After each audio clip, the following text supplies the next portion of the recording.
Ryan Cole stood frozen in the executive conference room, his phone trembling against his ear as the school nurse's voice cut through everything, every polished surface, every carefully rehearsed answer, every desperate hope he'd carried into this building.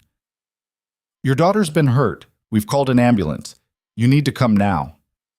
Across the glass table, Billionaire CEO Isabella Vaughn watched him with those ice-blue eyes that had dismantled corporate giants, waiting for his next word. But Ryan was already moving toward the door, his one shot at survival disappearing behind him with every step. He didn't look back. He couldn't. Because 8-year-old Sophie was all he had left in this world. And if you're watching this, hit that like button and drop a comment telling me what city you're watching from. I want to see how far this story travels. The morning had started like every other morning in the Cole apartment, which meant it had started badly. Ryan woke at 5:47 a.m. to the sound of water dripping somewhere in the bathroom wall. Not the sink, not the shower. Somewhere inside the actual wall, which meant another repair he couldn't afford, another problem that would have to wait in line behind all the other problems that were already waiting. He lay there for 30 seconds, staring at the water stain spreading across the ceiling like a slow-motion map of everything falling apart. And then he got up because lying there wouldn't fix anything. Sophie was still asleep in the tiny bedroom they'd converted from what the landlord generously called a dining nook. She looked peaceful in the dim light filtering through the curtain. Ryan had hung using command strips because he couldn't put holes in the walls. Her brown hair was tangled across the pillow, one arm thrown over the stuffed rabbit she'd had since she was 3, back when her mother was still alive, back when Ryan still believed he knew how to protect the people he loved. He stood in the doorway watching her breathe, doing the math he did every morning. Rent was 17 days overdue. The eviction notice gave them until Friday, which was 4 days from now.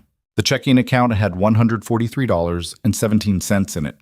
Sophie needed new shoes because her toes were cramping in the old ones. But she hadn't said anything because she already understood, at 8 years old, that there wasn't money for things like shoes that fit. The interview today was at 10 a.m.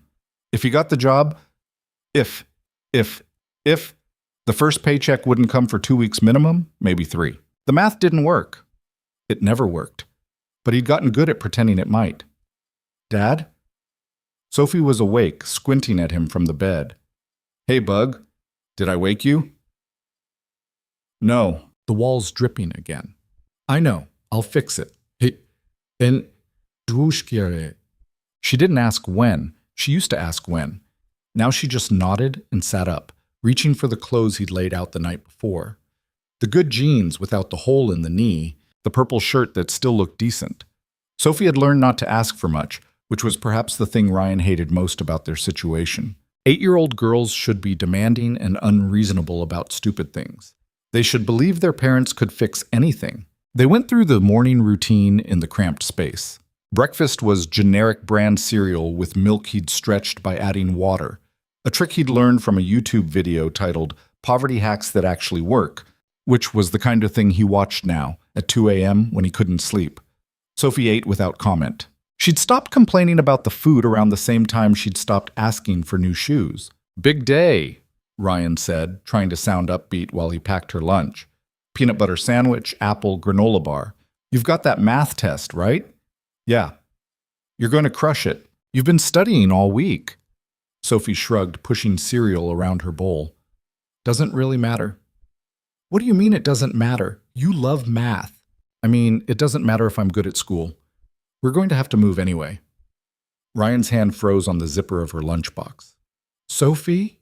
I heard you on the phone with the landlord. I know what eviction means, Dad. I'm not stupid." She wasn't stupid.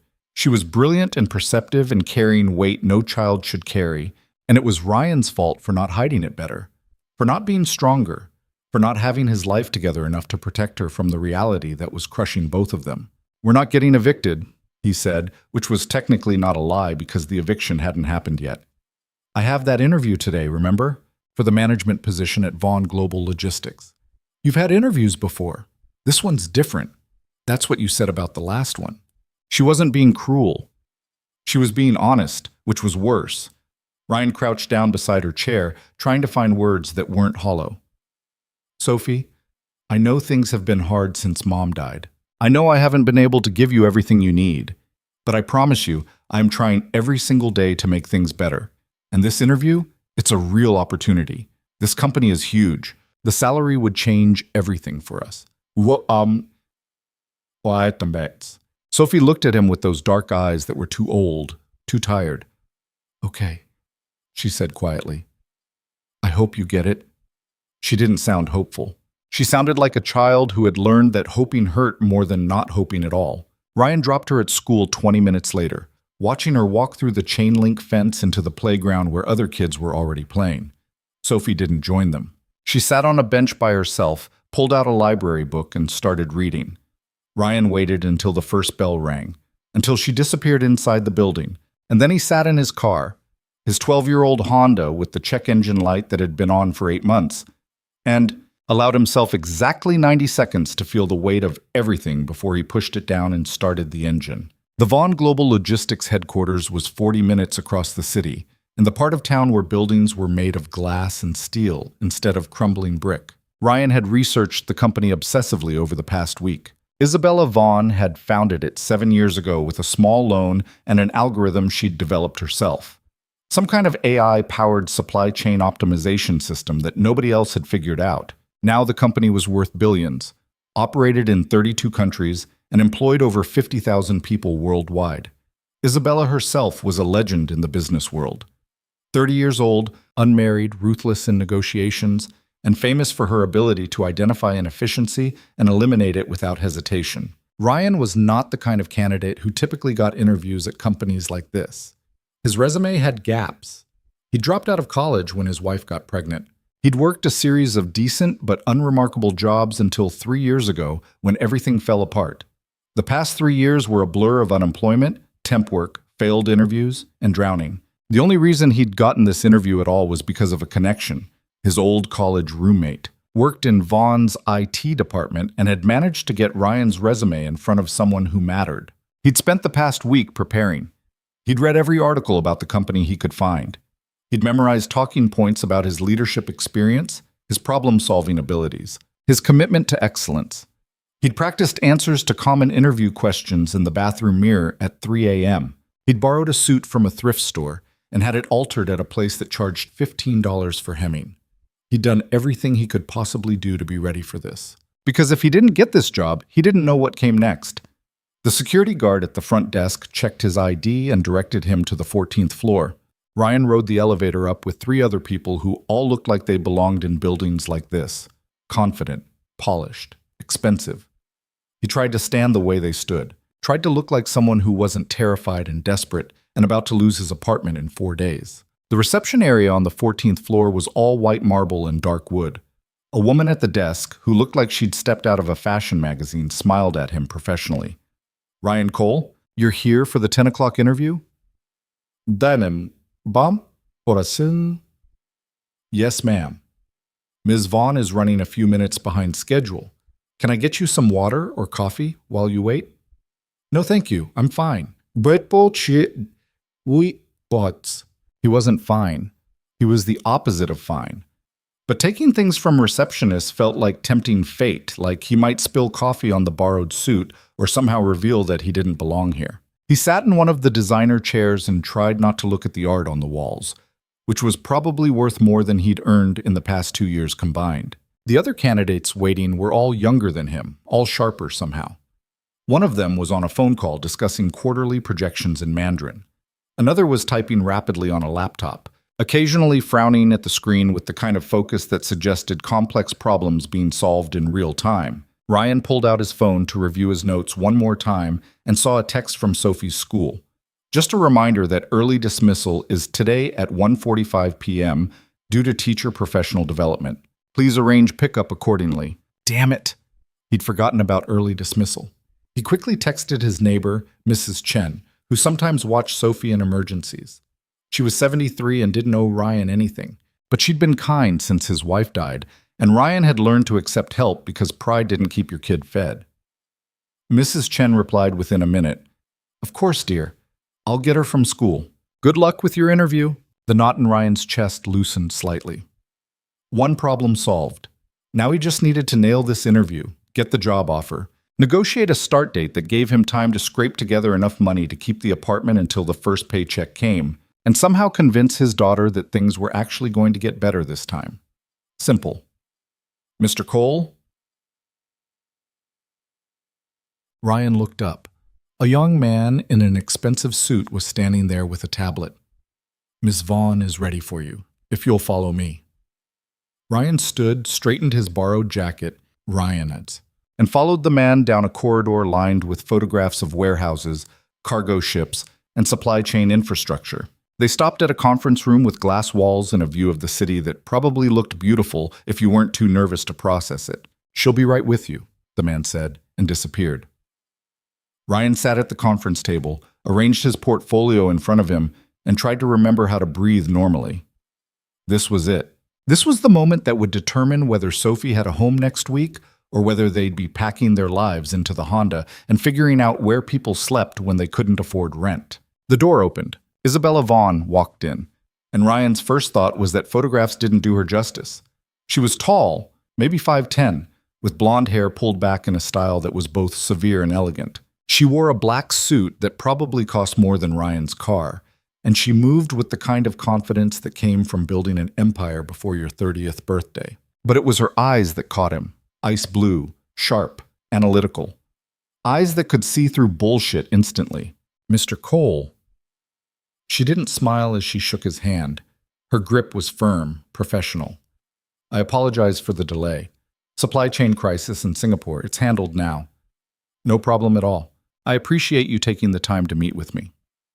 She sat down across from him, opened a folder, his resume. He realized, and spent a long moment reading it while Ryan sat there trying not to sweat visibly. Your resume is interesting, she said finally. You've got a degree in business administration that you never completed. 5 years at Morrison Freight as a logistics coordinator. 2 years unemployed, then a series of temp positions. She looked up. Tell me about the gap.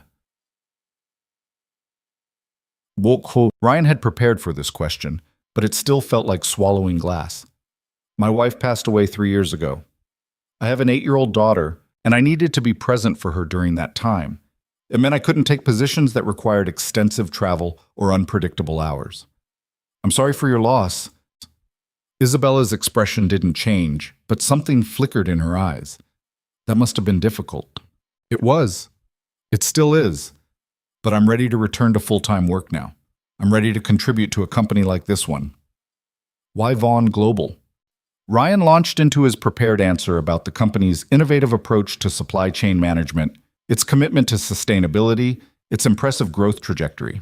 He tried to sound passionate without sounding desperate, knowledgeable without sounding rehearsed. Isabella listened without interrupting, her face revealing nothing. When he finished, she leaned back in her chair. You know what impresses me about this company, Mr. Cole? It's not the technology, although that's important. It's not the revenue, although that's certainly nice.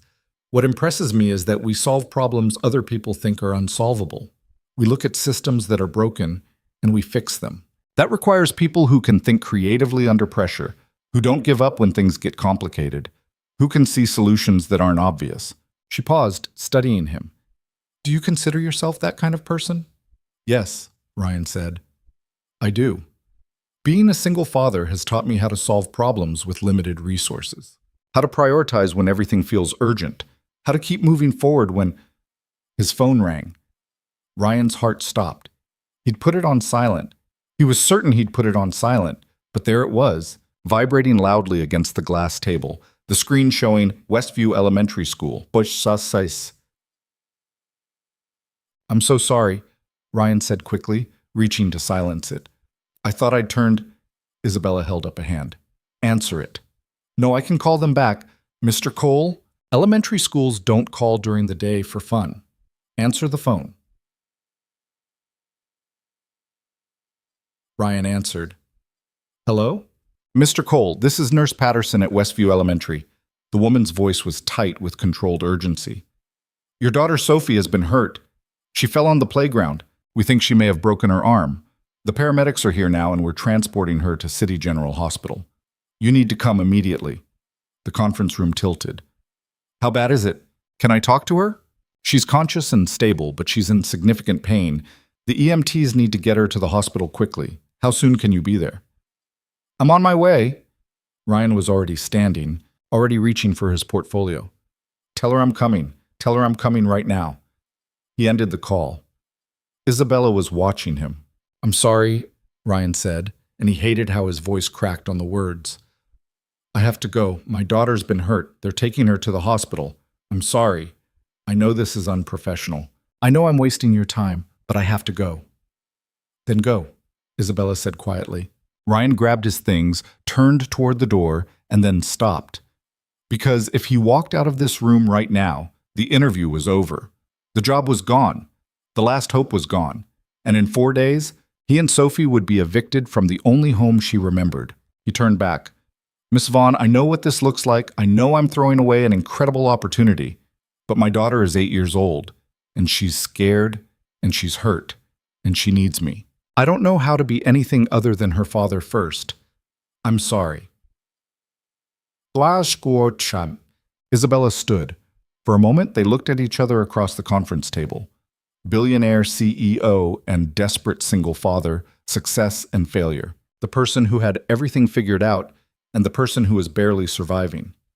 The hospital is 20 minutes from here in traffic, Isabella said. You should leave now.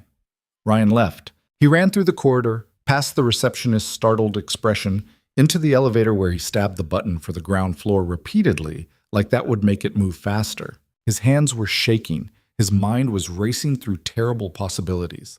Broken arm, significant pain, conscious and stable, which meant she was awake, which meant she was probably crying, probably asking for him. The elevator doors opened and he ran through the lobby, past security, out into the parking garage where he'd left the Honda.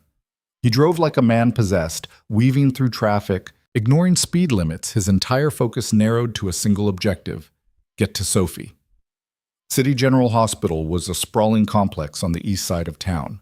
Ryan abandoned the Honda in the emergency room parking lot, not parked, abandoned, and sprinted through the automatic doors to the registration desk. Sophie Cole, he gasped. 8 years old. Ambulance just brought her in. I'm her father. The woman at the desk typed slowly, maddeningly slowly. She's being evaluated right now. You can wait and I need to see her. Where is she? Sir, the doctors are examining her as soon as... Please... Ryan was begging now and he didn't care. Please. She's 8 years old and she's scared. I need to see my daughter. Something in his face must have convinced her because she picked up a phone, spoke quietly to someone, and then nodded down the hall. Treatment room 4. Someone will take you back. A nurse appeared, different nurse, not the one from the phone, and led him through a maze of corridors to a room with a closed curtain. Ryan could hear Sophie crying on the other side, trying to be quiet about it, but failing, and the sound broke something in his chest. Sophie, He pulled the curtain back. Sophie was on a bed, her left arm cradled against her chest at an unnatural angle, her face streaked with tears. When she saw him, she started crying harder. Dad, I'm here, Bug. I'm right here. Ryan was at her side, careful not to jostle her, smoothing her hair back from her face. You're okay. I've got you. You're going to be fine. I fell off the monkey bars, Sophie said through tears. It hurts so much. I know. I know it hurts. But the doctors are going to take care of you, okay? They're going to fix your arm and give you medicine for the pain, and you're going to be fine. Yes. A doctor appeared, young, female, competent looking. Mr. Cole, I'm Dr. Martinez. Sophie's going to need an x-ray to confirm, but it looks like a displaced fracture of the radius. We'll need to set it and likely cast it. The good news is she's young and healthy, so healing should be straightforward. Okay, good. That's good. Ryan was still holding Sophie's good hand, trying to project calm while his mind raced ahead to new problems. Hospital bills, x-rays, setting a broken bone, a cast, follow-up appointments, all of it expensive, all of it impossible. Do you have insurance? Dr. Martinez asked gently. No, I mean, not currently. I'm between jobs, but I can pay. This was a lie. Ryan could not pay. But he would figure it out somehow because the alternative was leaving his daughter in pain. We'll sort that out later, Dr. Martinez said. Right now, let's focus on getting Sophie comfortable. We're going to give her some pain medication and then take her down to radiology. The next 2 hours were a blur. X-rays, confirmation of the fracture. A kind radiologist who let Sophie pick the color of her cast, purple, her favorite. Pain medication that made her drowsy and talkative. Ryan sat beside her through all of it, holding her hand, making jokes that weren't funny but made her smile anyway. Being the father she needed him to be, even as the weight of everything crushed down on him. By the time they discharged her, arm in a fresh purple cast, prescription for pain medication in his pocket, follow-up appointment scheduled, it was past 3 o'clock. Ryan carried her to the Honda, carefully, so carefully, buckled her into the passenger seat, and then just sat in the driver's seat for a moment, staring at nothing. Dad, are you okay? He looked at Sophie. She was pale, exhausted, her broken arm resting on a pillow. But she was safe. She was alive. She was looking at him with concern, like maybe she was the one who needed to take care of him. I'm fine, Bug. Just tired. Let's go home. They drove back to the apartment in silence. Ryan carried Sophie inside, got her settled on the couch with the TV remote and a glass of water, and then stood in the kitchen looking at the papers on the counter. The eviction notice, the overdue bills, the bank statement showing $143.17. His phone buzzed. A text from an unknown number. This is Isabella Vaughn. I hope your daughter is okay. If you're still interested in the position, please contact my office to reschedule. Ryan read it 3 times, trying to understand if it was real. She was giving him another chance. After he'd walked out of the interview, after he'd proven he was exactly the kind of unreliable employee who would abandon responsibilities without warning, she was giving him another chance. He should have felt relief, hope, gratitude. Instead, he felt something closer to despair because he knew what this meant. It meant she felt sorry for him. It meant she'd offered him the interview out of pity, and now she was offering him another one out of the same pity. And maybe he could swallow his pride and take the pity interview and get the pity job. But what happened the next time Sophie got hurt? What happened the next time being a father conflicted with being an employee? How long before the pity ran out? Dad? Sophie called from the living room. Can you sit with me? Ryan put the phone down and went to sit with his daughter. She curled against him carefully, mindful of her cast, and he wrapped an arm around her shoulders and they watched some animated movie neither of them cared about. I'm sorry I made you leave your interview, Sophie said quietly. You didn't make me do anything. You got hurt. I came to help you. That's what parents do. But you needed that job. I need you more than I need any job. Sophie was quiet for a long moment. Then, are we going to be okay? Ryan wanted to lie. He wanted to promise her that everything would be fine, that he had it all under control, that she never needed to worry about anything ever again. But Sophie deserved better than lies. I don't know, he said honestly. Things are hard right now, really hard. But I promise you, I am never going to stop fighting to take care of us. Never. Do you understand?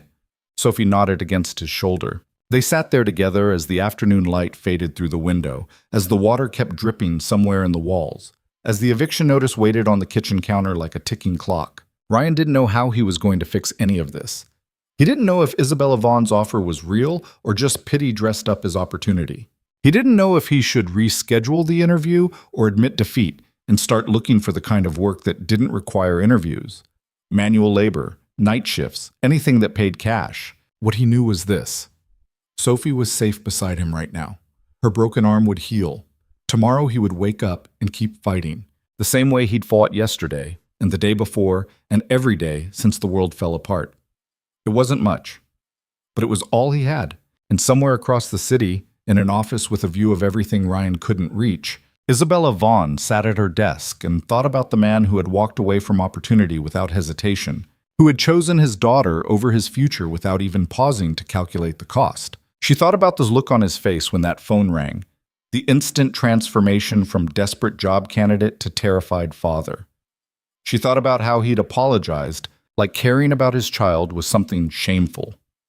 Isabella had built an empire by being ruthless, by eliminating weakness, by never letting emotion interfere with logic. She had succeeded where others failed because she made the hard decisions without flinching. But watching Ryan Cole run out of her conference room, she had seen something that all her algorithms and optimization systems couldn't measure. The kind of loyalty that didn't calculate risk-reward ratios. The kind of strength that came from surviving instead of conquering. The kind of person who would burn their own life down before they let someone they loved suffer alone. She picked up her phone and sent the text offering him another interview, knowing her executive team would think she was crazy, knowing that by every logical metric, Ryan Cole was a risky hire with a complicated personal life and gaps in his resume. But Isabella Vaughn hadn't gotten where she was by always following logic. Sometimes you had to trust your instinct. And her instinct told her that the desperate single father who had walked out of her office might be exactly what her company needed, even if he didn't know it yet, even if neither of them knew what came next. Ryan spent that first night after the hospital sitting at the kitchen table with a calculator, a pile of medical bills, and a spreadsheet that refused to make sense no matter how many times he adjusted the numbers. Sophie's emergency room visit had cost $2,847. The x-rays were another $612. Setting the fracture was $1,205.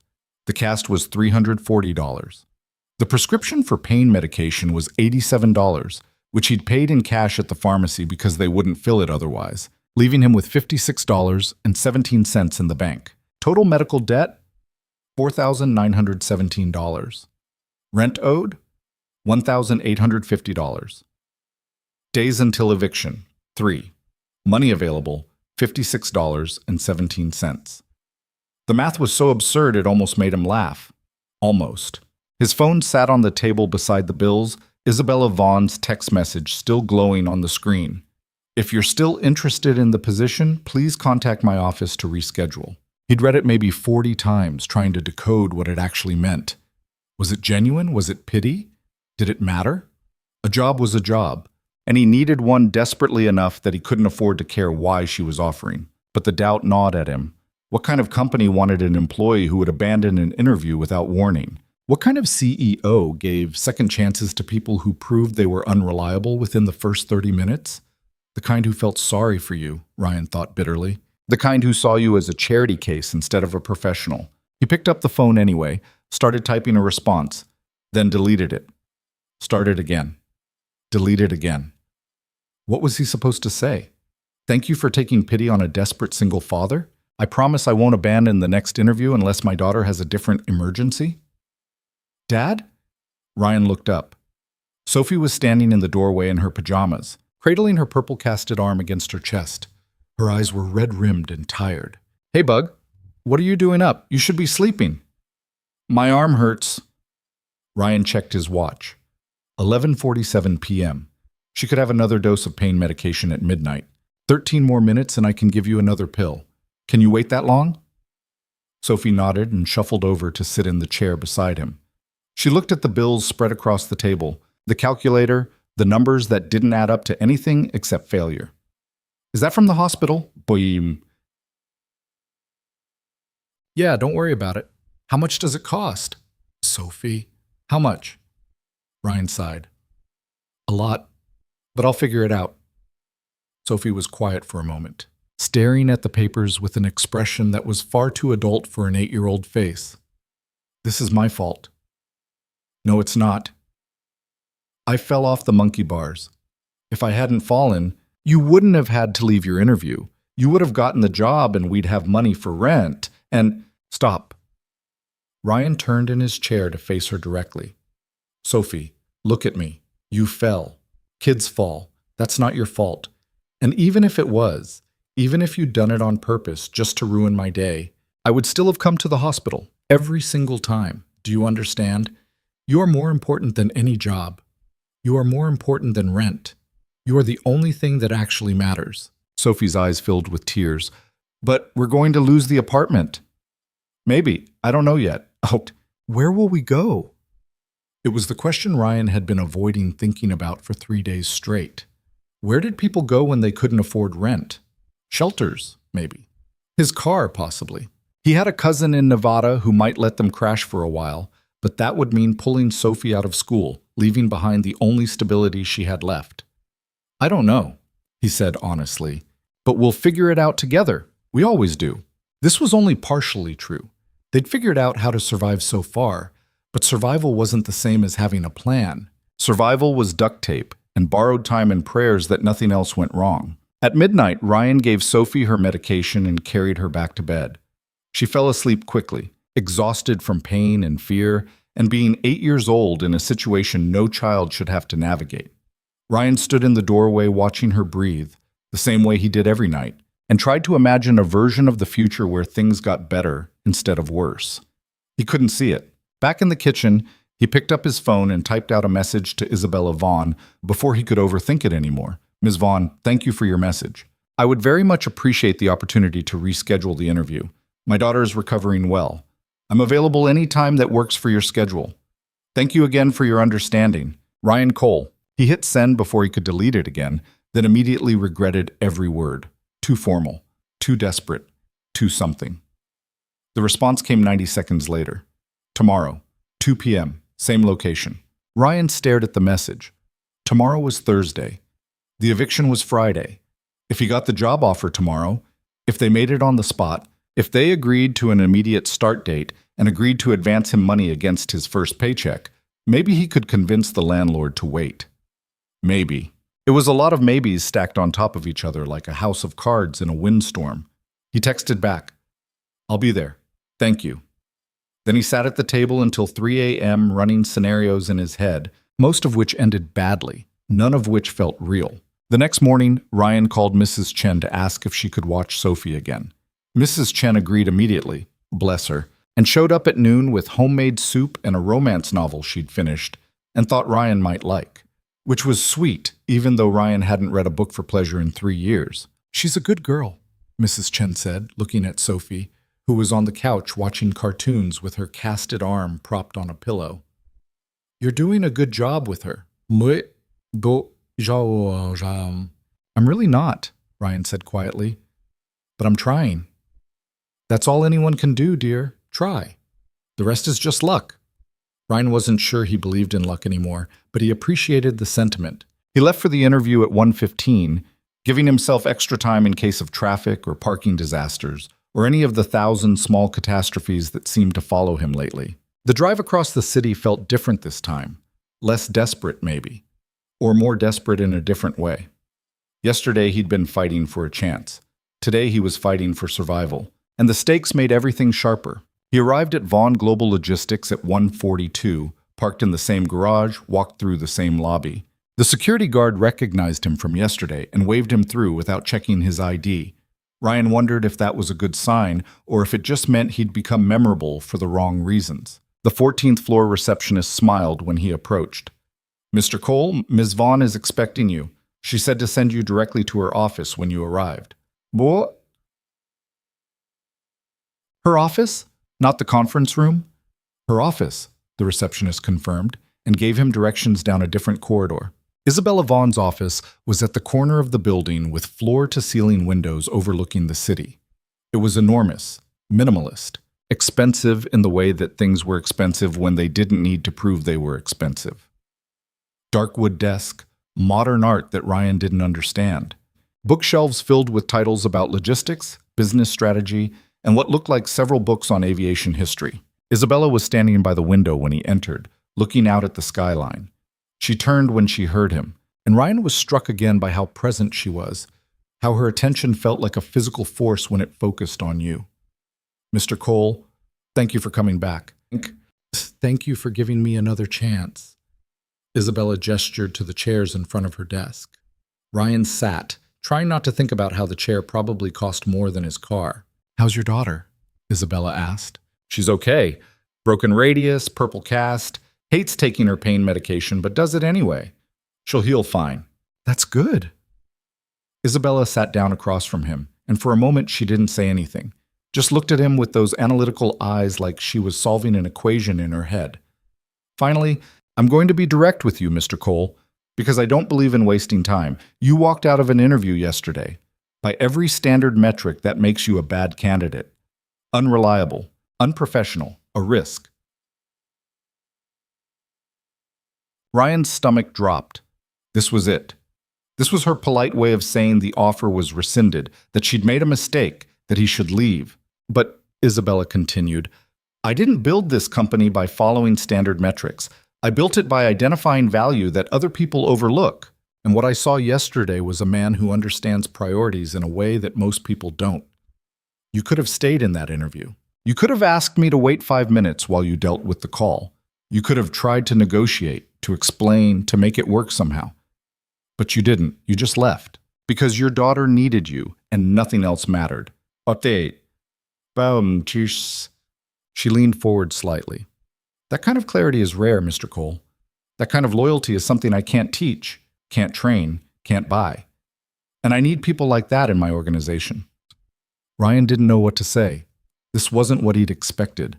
I'm offering you this position, Isabella said. Senior Operations Manager. You'd be overseeing 3 regional distribution centers, managing a team of 47 people, coordinating with logistics partners across the country. The salary is $130,000 annually, plus benefits, plus performance bonuses. Health insurance starts immediately. Full coverage for you and your daughter. I'd want you to start Monday. Ryan's brain short-circuited. $130,000. Health insurance. Starting Monday. It was more money than he'd ever made in his life. It was the kind of salary that solved problems instead of creating them. I don't understand, Saad, he said slowly. Why me? My resume has gaps. I don't have management experience at this level. There were other candidates yesterday who were clearly more qualified. More qualified on paper, Isabella corrected. But qualifications don't tell me how someone will perform when things get difficult. When there's a crisis at 3 a.m., when they have to make a decision between what's easy and what's right. I need to know that the people I trust with my company will make the right call even when it costs them something. She stood, walked back to the window. I started this company 7 years ago with $50,000 and an algorithm nobody believed in. Everyone told me I was too young, too inexperienced, too female to succeed in logistics. I proved them wrong because I worked harder than everyone else, and I never made the same mistake twice. But I also succeeded because I learned to identify talent in unconventional places. And you, Mr. Cole, are unconventional talent. Ryan stood as well, trying to process what was happening. Ms. Vaughn, I appreciate this more than I can say, but I need to be honest with you. I have a daughter who sometimes has emergencies. I have responsibilities that might occasionally conflict with work demands. If that's going to be a problem, it's not a problem, Isabella interrupted. It's a reality. Everyone who works for me has a life outside this building. I don't expect people to sacrifice everything for the job. I expect them to do excellent work during the hours they're here, and to be honest, when they can't be here. Can you do that? Yes. Then we have a deal. Isabella extended her hand. Ryan shook it, still half convinced this was some kind of elaborate dream. I won't let you down. I know you won't, because if you do, I'll fire you. She smiled slightly. I believe in second chances, Mr. Cole, not third ones. The next hour was a blur of paperwork. HR documents, tax forms, direct deposit information, health insurance enrollment forms that asked questions Ryan had never had to answer before because he'd never had health insurance this comprehensive. Isabella's assistant, an efficient woman named Patricia, walked him through everything with patient professionalism, explained the benefits package, dental, vision, 401k matching, paid time off, sick leave, and gave him an employee handbook that was 3 inches thick. You'll start Monday at 8 a.m., Patricia said. Orientation is Monday and Tuesday. You'll meet your team on Wednesday. Miss Vaughn doesn't usually get this involved in hiring, so consider yourself lucky. I do, Ryan said. Believe me, I do. He left Vaughn Global Logistics at 4:30 p.m. with a folder full of paperwork, a job offer letter with actual signatures on it, and a feeling in his chest that might have been hope, or might have been terror, or might have been both at the same time. In the parking garage, sitting in the Honda, he pulled out his phone and called the landlord. Mr. Hernandez, this is Ryan Cole from apartment 4B.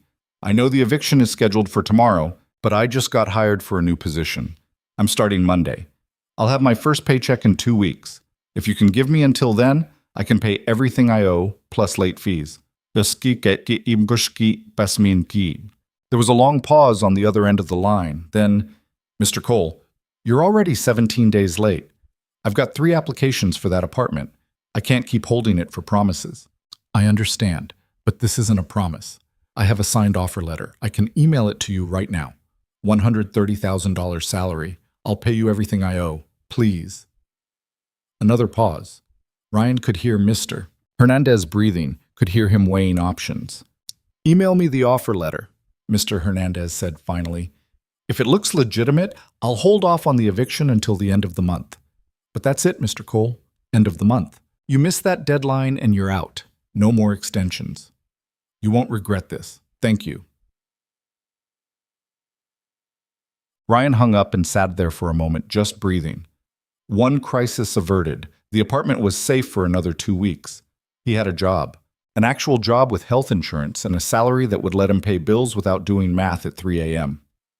He drove to Mrs. Chen's apartment to pick up Sophie. She answered the door with flour on her face and a proud expression.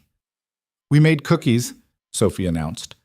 Mrs. Chen let me help, even though I only have one good arm.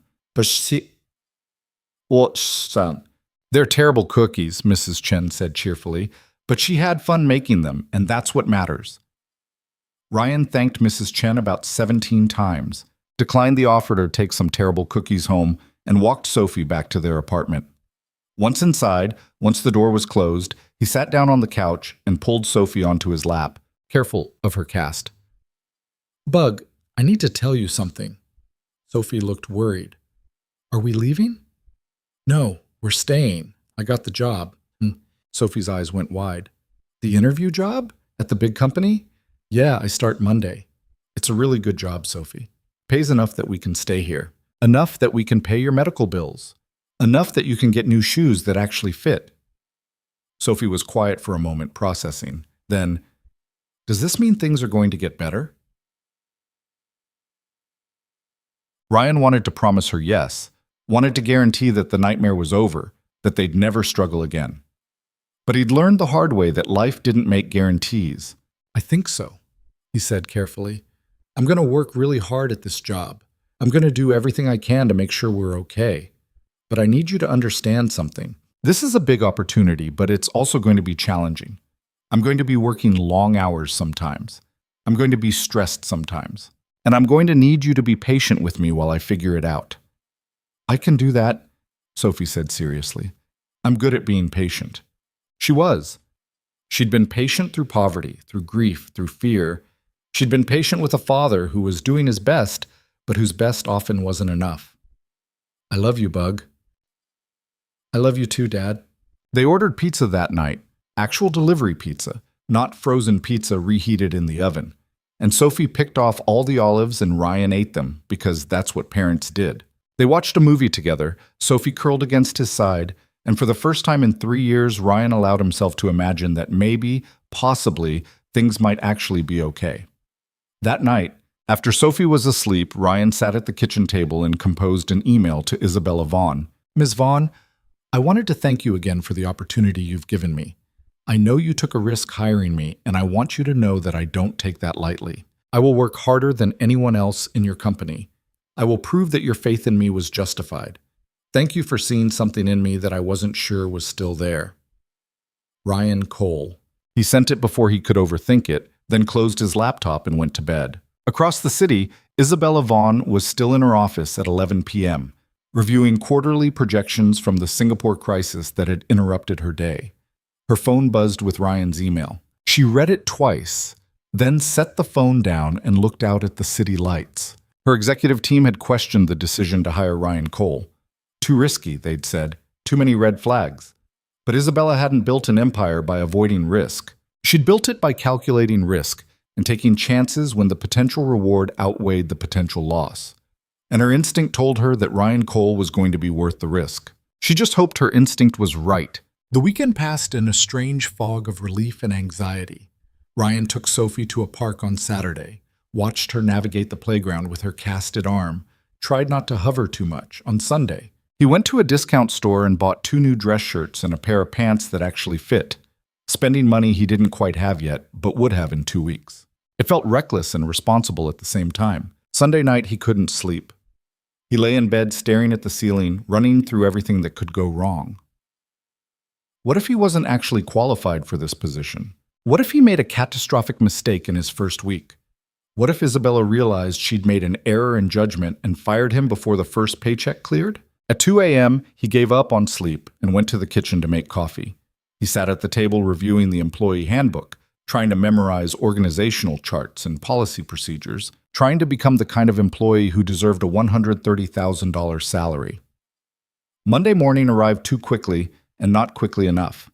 Ryan got Sophie ready for school, trying to project confidence he didn't feel.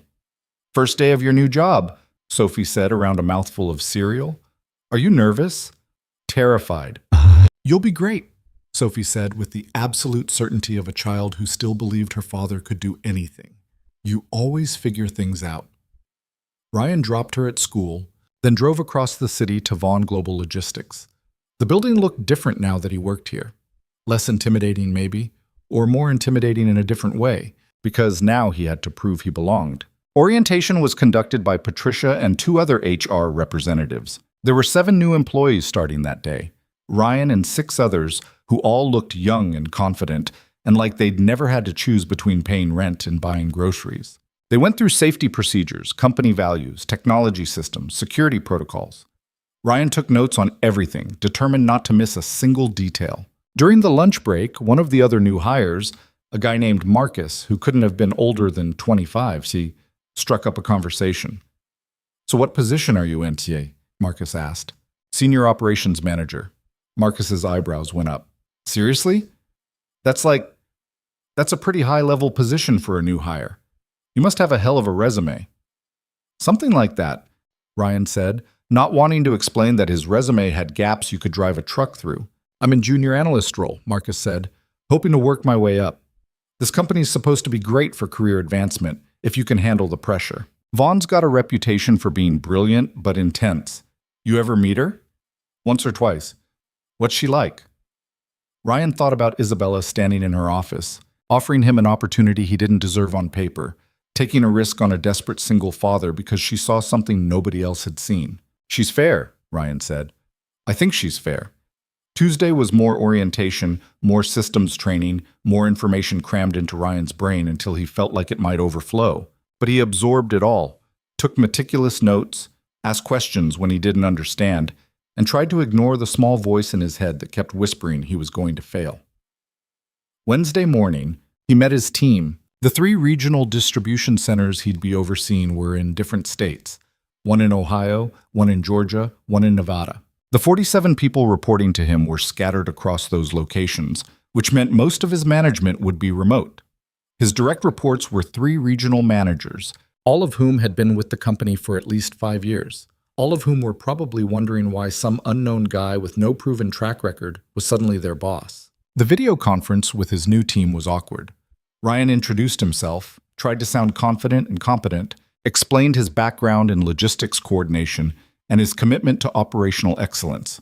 The 3 regional managers, Jennifer, Marcus, different Marcus, and Thomas, were professionally polite but clearly skeptical. After the call, Ryan sat in his new office, actual office, with a door and a window, and tried not to panic. These were experienced professionals who knew their jobs. What was he supposed to teach them? What value was he actually providing? His phone rang. "Patricia." "Ryan? Ms. Vaughn would like to see you in her office when you have a moment." Ryan's stomach dropped. 3 days in, and he was already being called to the principal's office. This was it. She'd realized her mistake. He walked to Isabella's office with his heart pounding. Her door was open. She was at her desk, reviewing something on her computer. "Mr. Cole, come in. Close the door." Ryan closed the door and sat in the chair across from her, trying to read her expression. "I wanted to check in on your first few days," Isabella said. "How's it going?" "Fine, good. The orientation was comprehensive. I met my team this morning. And they seem very competent." "Well," Isabella smiled slightly. "You're terrified they know more than you do." It wasn't a question. Ryan considered lying, then decided that honesty had worked so far. "Yes," he admitted. "They've been doing this for years. They know the systems, the processes, the clients. I'm not sure what I'm supposed to contribute." "Leadership," Isabella said simply. You're not there to know more than they do about the day-to-day operations. You're there to make decisions when decisions need to be made, to solve problems when problems arise, to prioritize when everything feels urgent. Those are skills that have nothing to do with how long you've been with the company. She stood, walked around the desk to perch on the edge of it, closer to him. You know what I saw when I hired you, Mr. Cole? I saw someone who knows how to function under impossible pressure. Someone who can make hard choices and live with the consequences. That's what leadership actually is. It's not about having all the answers. It's about having the courage to make the call when nobody else will. Ryan looked at her, at this woman who had built an empire before turning 30, who was trusting him with a significant piece of that empire based on instinct and one interview he'd walked out of. I won't let you down, he said quietly. I know, Isabella said. Now go home, get some rest. Tomorrow's going to be challenging. She had no idea how right she was. The weeks following Ryan's promotion moved like water finding its level, settling into a rhythm that felt almost normal except for the moments when Ryan remembered this was his actual life now, and not some elaborate fantasy he'd wake up from. His new role as director of operations meant managing not just 3 regional centers, but coordinating with international logistics partners, overseeing technology implementations across multiple facilities, and attending strategy meetings where people discussed quarterly projections in the millions like they were talking about grocery budgets. The learning curve wasn't just steep, it was nearly vertical, and there were days Ryan felt like he was climbing with his fingernails. But he was climbing. That was the difference. The first real test came in late January, 6 weeks into the new position. Ryan was reviewing performance metrics from the Nevada Center when his phone rang with a number he didn't recognize. He almost didn't answer, but something made him pick up. Ryan Cole. Mr. Cole, this is Detective Sarah Morrison with the City Police Department. I'm calling about an incident at Westview Elementary involving your daughters. Ryan's blood turned to ice. What happened? Is Sophie hurt? She's not injured, but there was an altercation. Another student was hurt and Sophie was involved. The principal is asking parents to come to the school immediately. I'm on my way. Ryan grabbed his jacket and ran for the elevator, his mind racing through terrible possibilities. Sophie wasn't violent. She'd never been in a fight in her life. What kind of altercation required police involvement? The drive to Westview Elementary took 12 minutes that felt like hours. When Ryan arrived, there were 2 police cars in the parking lot, and his stomach dropped further. He rushed into the main office where Sophie sat in a chair outside the principal's office, her eyes red from crying. Dad! Ryan crouched in front of her, checking her for injuries even though the detective had said she wasn't hurt. Are you okay? What happened? I didn't mean to. I just got so mad and I pushed him and he fell and the principal's door opened. Mrs. Henderson, a woman in her 50s with gray hair and a permanently tired expression, gestured Ryan inside. Mr. Cole, we need to discuss this. Ryan looked at Sophie. I'll be right back, Bug. Just sit here, okay? Inside the office, Detective Morrison was there, along with Mrs. Henderson and a man Ryan didn't recognize, who introduced himself as Mr. Webb, father of the other student involved. Mr. Cole, Mrs. Henderson began, your daughter pushed another student, Tyler Webb, during recess. Tyler fell and hit his head on the playground equipment. He's being evaluated at the hospital now for a possible concussion. Ryan's stomach twisted. I don't understand. Sophie isn't aggressive. What led to this? But see? Mr. Webb spoke up, his face tight with anger. What led to this is your daughter attacking my son without provocation. Tyler said they were just talking and she suddenly shoved him. This is assault, Mr. Cole. I want her suspended at minimum. That doesn't sound like Sophie at all. There has to be more to this. Are you calling my son a liar? Detective Morrison held up a hand. Let's stay focused on facts. Mrs. Henderson, what did the playground supervisor witness? Mrs. Henderson consulted her notes. The supervisor, Ms. Chen, said she saw Sophie push Tyler but didn't hear what preceded it. She was too far away. Other students have given conflicting accounts. I want to talk to Sophie's, Ryan said firmly. I need to hear her side. Your daughter already gave a statement, Mr. Webb said. She admitted pushing Tyler. That's assault. She's 9 years old. Kids push each other. You're talking about criminal charges for a playground incident? My son might have a concussion. Detective Morrison intervened again. Mr. Webb, I understand you're upset about your son being hurt, but at this point we're treating this as a school disciplinary matter, not a criminal one. If Tyler's medical evaluation shows significant injury, we can revisit that assessment. Ryan's hands were shaking. 6 weeks into his new job and he was being called away for a meeting with police about his daughter, potentially assaulting another student. This was exactly the kind of thing that could derail everything he'd built. Can I speak to Sophie now? Ryan asked. Mrs. Henderson nodded. We should all hear what she has to say. They brought Sophie into the office. She looked terrified, small in the chair across from 4 adults who were all staring at her with varying degrees of concern and anger. Ryan wanted to protect her, wanted to stand between her and all of this, but he also needed to understand what had actually happened. Sophie, Mrs. Henderson said gently, can you tell us again what happened at recess? Sophie's voice was barely above a whisper. Tyler was saying mean things. What kind of mean things? Oh, about my dad, about how we used to be poor and almost homeless. He said his dad told him that my dad only got his job because the boss lady felt sorry for him. He said my dad was basically charity. Ryan felt like he'd been punched. He glanced at Mr. Webb, whose face had gone slightly red. And that's when you pushed him? Mrs. Henderson asked. I told him to stop. I told him it wasn't true. But he kept saying it, kept laughing about it. He said my dad was a loser who couldn't even keep a job, and that's why we lived in a crappy apartment. And I got so mad I pushed him. I didn't mean for him to fall. I didn't mean to hurt him. I just wanted him to stop talking about my dad like that. The room was quiet for a moment. Ryan's chest was tight with a mixture of emotions he couldn't sort through fast enough. Pride that Sophie had defended him. Shame that she'd felt she needed to. Anger at this man whose son had apparently been fed information about their personal struggles and used it as ammunition. Mr. Webb cleared his throat. That doesn't justify violence. Whatever Tyler said, your son was bullying my daughter about our financial situation, Ryan interrupted, his voice harder than he meant it to be.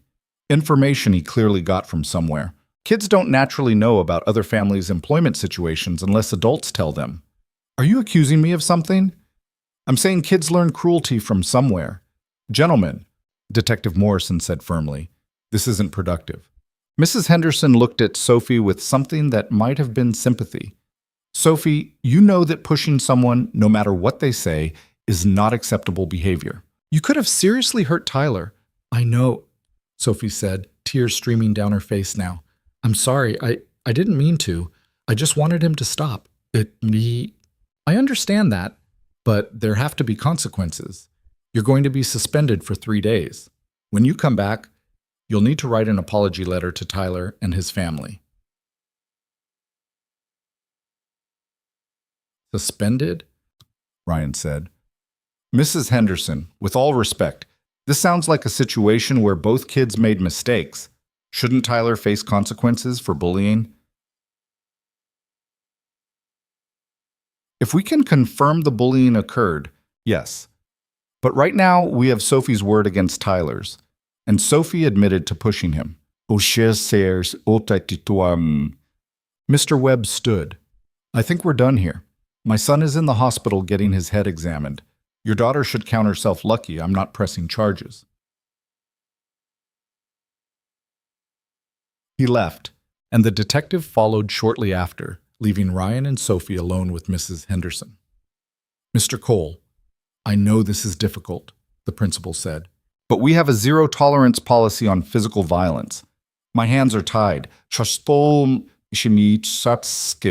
Ryan wanted to argue more, but he could see it wouldn't help. Fine, 3 days suspension. When does it start? Today. You can take her home now. In the car, Sophie wouldn't look at him. She stared out the window with her arms crossed, her whole body radiating misery and shame. Bug, talk to me. I messed everything up. You're going to lose your job because of me. What? No. Sophie, why would you think that? Because that's what Tyler said. He said if I made trouble at school, it would make you look bad at work and you'd get fired.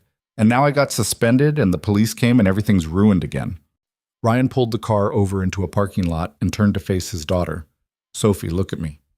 She did, reluctantly. First of all, you defending me doesn't make me look bad. It makes me feel... He had to pause to control his voice. It makes me feel like I must be doing something right as a father if you love me enough to defend me like that. Second, I'm not going to lose my job over this. Isabella Vaughn didn't hire me because I was perfect. She hired me because she saw something in me worth investing in. And that doesn't change because my daughter got in one fight at school. But Tyler said, Tyler doesn't know anything about my job or my boss or what makes someone valuable to a company. He was trying to hurt you by saying things he thought would scare you. That's what bullies do. Sophie wiped her eyes. I shouldn't have pushed him. No, you shouldn't have. Violence isn't the answer, even when someone's being cruel. But I understand why you did it. And we're going to get through this together, okay? Okay? Ryan drove them home, called his office to explain the situation, and take the afternoon off. His supervisor was understanding, told him to take care of his daughter, didn't make it weird. Small mercies.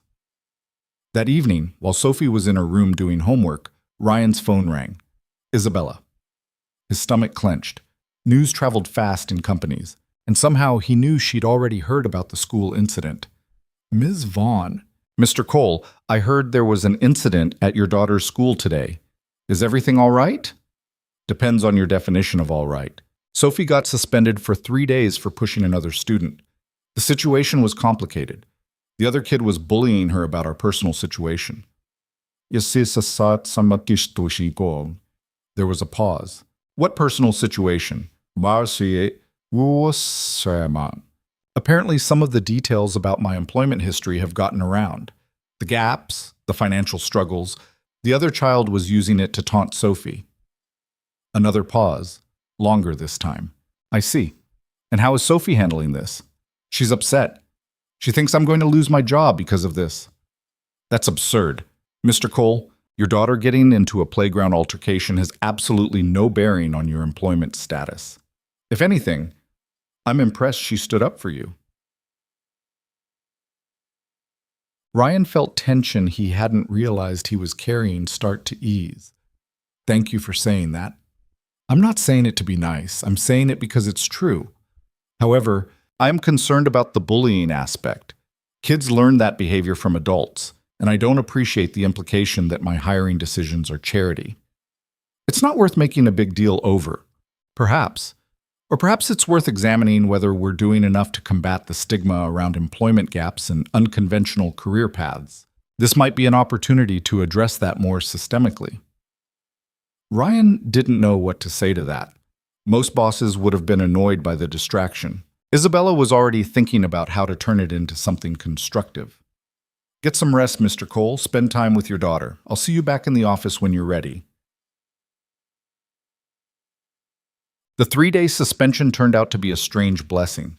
Ryan took the time off work, and he and Sophie fell into a routine that felt almost like a vacation, except for the cloud of guilt hanging over everything. They went to the park, watched movies, cooked dinner together. Sophie wrote her apology letter to Tyler, though Ryan could tell she didn't entirely mean it, which was probably age-appropriate. On the second day, Mrs. Henderson called. Mr. Cole, I wanted to update you on the situation. We spoke with several other students who confirmed that Tyler was making inappropriate comments about Sophie's family. We also learned this wasn't the first time he'd made remarks about other students' economic situations. Tyler's being suspended as well, and his parents have been required to attend a meeting about bullying. Thank you for looking into it. I also want to apologize. I should have investigated more thoroughly before immediately suspending Sophie. The zero-tolerance policy sometimes prevents us from using appropriate judgment in complex situations.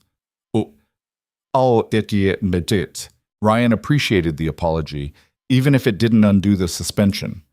When Sophie returned to school, several things had changed. Tyler kept his distance. A few other kids approached Sophie to tell her they thought Tyler deserved what he got. And Sophie seemed to walk a little taller, like standing up for her father, even imperfectly, had given her something she needed. Back at work, Ryan threw himself into his responsibilities with renewed focus. He was determined to prove that Isabella's faith in him wasn't misplaced, that he could handle both his personal challenges and his professional ones without letting either suffer. In early February, a major opportunity emerged. Vaughn Global was negotiating a partnership with a European logistics company that would significantly expand their international reach. The deal was complex, involving coordination across multiple countries and regulatory frameworks. Isabella assigned Ryan to lead the operational integration planning. "This is high visibility, Mr. Cole," she said during the briefing. "The board is watching this deal closely. If we execute well, it positions us for exponential growth. If we bungle it, we lose credibility in the European market. Understood. I won't let you down." "I know you won't. That's why you're leading it." Ryan assembled a team from across departments, people with expertise he didn't have but could learn from. He spent late nights studying European logistics regulations, early mornings on video calls with partners in London and Amsterdam, weekends building integration models that mapped how two complex systems could merge without disrupting service. It was exhausting, but it was also exhilarating in a way Ryan hadn't experienced before. He was solving problems that mattered, building something that would affect thousands of people, proving to himself and everyone watching that he belonged in this role. Sophie noticed the long hours. One evening, about 3 weeks into the project, she confronted him at dinner. "You're working too much again." Ryan looked up from his laptop, which he'd foolishly brought to the dinner table. "I know, Bug. This project has a tight deadline. It'll calm down in a few weeks." "That's what you said last time." "This time I mean it." Sophie gave him a look that was far too skeptical for a 9-year-old. "Mom used to say the same thing before she got sick." The comment hit Ryan like a freight train. Sophie rarely mentioned her mother directly, and when she did, it was usually in passing, casual references that didn't carry weight. This was different. Ryan closed the laptop. "You're right. I'm sorry. Work can wait. Tell me about your day." "I don't want you to get sick like Mom did." "Bug, Mom didn't get sick because she worked too much. She had cancer. That's not something that happens because you work late." "I know that, but before the cancer, she was tired all the time. And you're tired all the time now. And it scares me." Ryan moved around the table and pulled Sophie into a hug. "I hear you, and I'm going to do better about balancing things. I promise." "You promise? Or promise like adults promise when they don't really mean it?" Promise. I suret samamki a mamats." He kept that promise, or tried to. He set boundaries around dinner time, made sure to be present when he was with Sophie, even when work stress was crushing him. It wasn't perfect. There were still late nights and emergency calls and moments when he felt pulled in too many directions at once. But he showed up for Sophie's school play, even though it conflicted with the strategy meeting. He attended her parent-teacher conference and learned she was excelling in math and struggling with writing. He made time for weekend trips to the science museum, the zoo, the library. And slowly, the fear in Sophie's eyes started to fade again. The European partnership deal closed in late March. The integration went smoother than anyone expected, largely because Ryan had obsessively planned for every possible failure point and built redundancies into redundancies. The board praised the execution. Isabella sent a company-wide email crediting Ryan's leadership. His inbox flooded again with congratulations. But the message that meant the most came from Thomas in Nevada. "You're the real deal, Cole. Not just someone who got lucky. You earned this." In April, Ryan got a call from his landlord, Mr. Hernandez. "Mr. Cole, I wanted to give you advance notice that I'm selling the building. New owners are taking over in June, and they're raising rent significantly. Your new rent would be $2,600 monthly." Ryan did quick math. He could afford it now, barely, but it would be tight, and it seemed ridiculous to spend that much on a 2-bedroom apartment that was decent but not great. "Thank you for the heads up. I'll start looking for other options." That weekend, Ryan and Sophie went apartment hunting. They looked at places in better neighborhoods, places with actual amenities like dishwashers and in-unit laundry, and parking spots that didn't require street cleaning awareness. They found a 3-bedroom apartment in a building with a gym and a small playground, 20 minutes from Sophie's school. The rent was $2,400 monthly, less than the increased rent at their current place and significantly nicer. Can we really afford this? Sophie asked, walking through the empty rooms. Yeah, Bug. We really can. They signed the lease that day. Moving day was in May, and Ryan took a day off work to coordinate everything. His team from work offered to help, which felt surreal. Marcus from Georgia drove up just to help carry boxes. Jennifer organized the whole thing like a military operation. By evening, they were settled in the new place. Not organized, not decorated, but settled. Sophie had her own room. A real room with space for a desk and bookshelves and all the things 9-year-olds accumulated. That night, after Sophie was asleep, Ryan stood in the living room of their new apartment and tried to process how completely his life had changed in 10 months. From facing eviction to choosing between apartments based on which had better amenities. From checking his bank account in fear to having money left over after paying bills. His phone buzzed. A text from Isabella. Heard you found a new place. Congratulations on the upgrade. Ryan smiled and texted back. Thank you. Still feels unreal sometimes. Her response came quickly. Get used to it, Mr. Cole. This is your life now. And maybe that was the hardest part. Not the climbing, not the working, not the proving himself. The hardest part was actually believing that the good things were real, that they wouldn't disappear overnight, that he'd earned the right to stop waiting for disaster. In June, Ryan celebrated his 1-year anniversary at Vaughn Global. Isabella took him to lunch at an expensive restaurant downtown, the kind with cloth napkins and waiters who refilled your water glass before you noticed it was empty. 1 year, Isabella said, raising her wine glass. You've exceeded every expectation I had when I hired you. The Ohio crisis, the European integration, the operational efficiency improvements you've implemented. You've made this company better, Mr. Cole. Ryan clinked his glass against hers. I had a good teacher. I didn't teach you judgment. That's something you already had. I just gave you a platform to use it. They ordered lunch and talked about the business, about upcoming challenges, about expansion plans in Asia. But eventually the conversation drifted more personal. Can I ask you something? Ryan said. Why did you really hire me? I know what you said about seeing something others didn't, but there had to be 100 less risky candidates. As Isabella was quiet for a moment, considering her answer, I told you about my mother, about my father leaving. What I didn't tell you is that my mother almost gave up. When I was 12, things got so bad she considered putting me in foster care because she didn't think she could provide for me adequately. Ishiki. She looked out the window at the city traffic. But she didn't give up. She kept fighting. And eventually things got better. Not because of luck, but because she refused to stop trying. When you walked out of that interview to go to your daughter, I saw that same refusal to give up. I saw someone who would do whatever it took, sacrifice whatever was necessary to protect the person depending on him. And I thought that's the kind of person I want in my company. No. Ryan felt his throat tighten. I'm glad you took the chance. So am I, Mr. Cole. So am I. They finished lunch and returned to the office, where Ryan spent the afternoon in back-to-back meetings and emerged at 6 p.m. exhausted but satisfied. He drove home to the new apartment where Sophie was already back from after-school program, working on a science project at the kitchen table. How was your day? She asked, not looking up from the volcano model she was constructing. Good. Had lunch with Ms. Vaughn. Talked about expansion plans. Cool. Can you help me with this? I can't get the baking soda mixture right. Ryan sat down beside his daughter and helped her troubleshoot her volcano, and for a moment everything felt perfectly, completely normal. Like they were just a regular family doing regular things, not people who'd barely survived a year ago.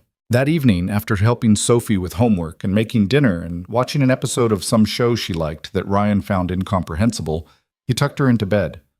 Dad? Sophie said as he was turning off the light. Yeah, Bug? I'm glad things are better now. I'm glad we're not scared anymore. Ryan came back and sat on the edge of her bed. Me too. Do you think it'll stay this way? Or do you think something bad will happen again? Oh. It was the question Ryan asked himself sometimes in the quiet moments, the fear that never quite went away. I think bad things might happen sometimes, he said carefully. That's life. But I also think we're stronger now than we were before. We know we can survive hard things, and that makes the hard things less scary. Sophie nodded, processing this. Okay, I can accept that. Get some sleep, Bug. Big math test tomorrow. I'm ready for it. I studied all week. Ryan kissed her forehead and turned off the light, leaving the door cracked the way she liked it. In his own room, he sat on the bed and looked at his phone. There was an email from HR about benefits enrollment, a text from Marcus about a logistics issue that could wait until morning, a notification about his 401k contributions. Normal things, adult things, the kind of things people dealt with when their lives were stable and functional. Ryan lay back on the bed and stared at the ceiling, and for the first time in years, he let himself feel genuinely hopeful about the future. Not because everything was perfect. It wasn't. There were still challenges at work, still moments of doubt, still the occasional nightmare about eviction notices and empty bank accounts. But the foundation was solid now. The future was real. And whatever came next, Ryan knew he could handle it, because he'd already survived the worst. Everything else was just details. The crisis hit on a Thursday morning 3 months into Ryan's tenure at Vaughn Global, and it hit hard. Ryan was at his desk reviewing logistics reports when his phone lit up with simultaneous calls from all 3 regional managers. He answered Jennifer first because the Ohio center handled the highest volume. "We've got a major problem," Jennifer said without preamble. "The automated sorting system just went down, completely offline. We've got 18,000 packages that need to ship today and no way to process them." Ryan's stomach tightened. What caused it? Software glitch, maybe? IT is looking at it now, but they're saying it could be hours before it's fixed. If we miss today's shipping window, we're looking at massive delays. Contracts have penalty clauses for late delivery. Months. How massive are we talking? Conservative estimate, $2.3 million in penalties, plus the reputation damage. Ryan closed his eyes briefly. $2.3 million. 3 months on the job, and he was facing a crisis that could cost the company millions. "Okay," he said, forcing his voice to stay calm.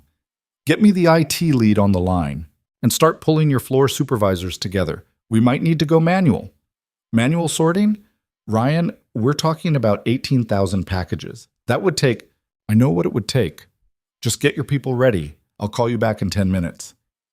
He hung up and immediately called Marcus in Georgia and Thomas in Nevada to check their systems. Both were operational, which meant the problem was isolated to Ohio. Small mercy, but he'd take it. His phone rang again. "Isabella."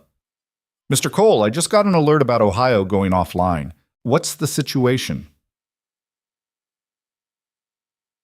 Of course, she already knew. Isabella had monitoring systems that probably told her when someone in the company sneezed wrong. "Sorting system is down," Ryan said. 18,000 packages need to ship today. IT is working on it, but we might not have time for a technical fix. I'm looking at manual processing options.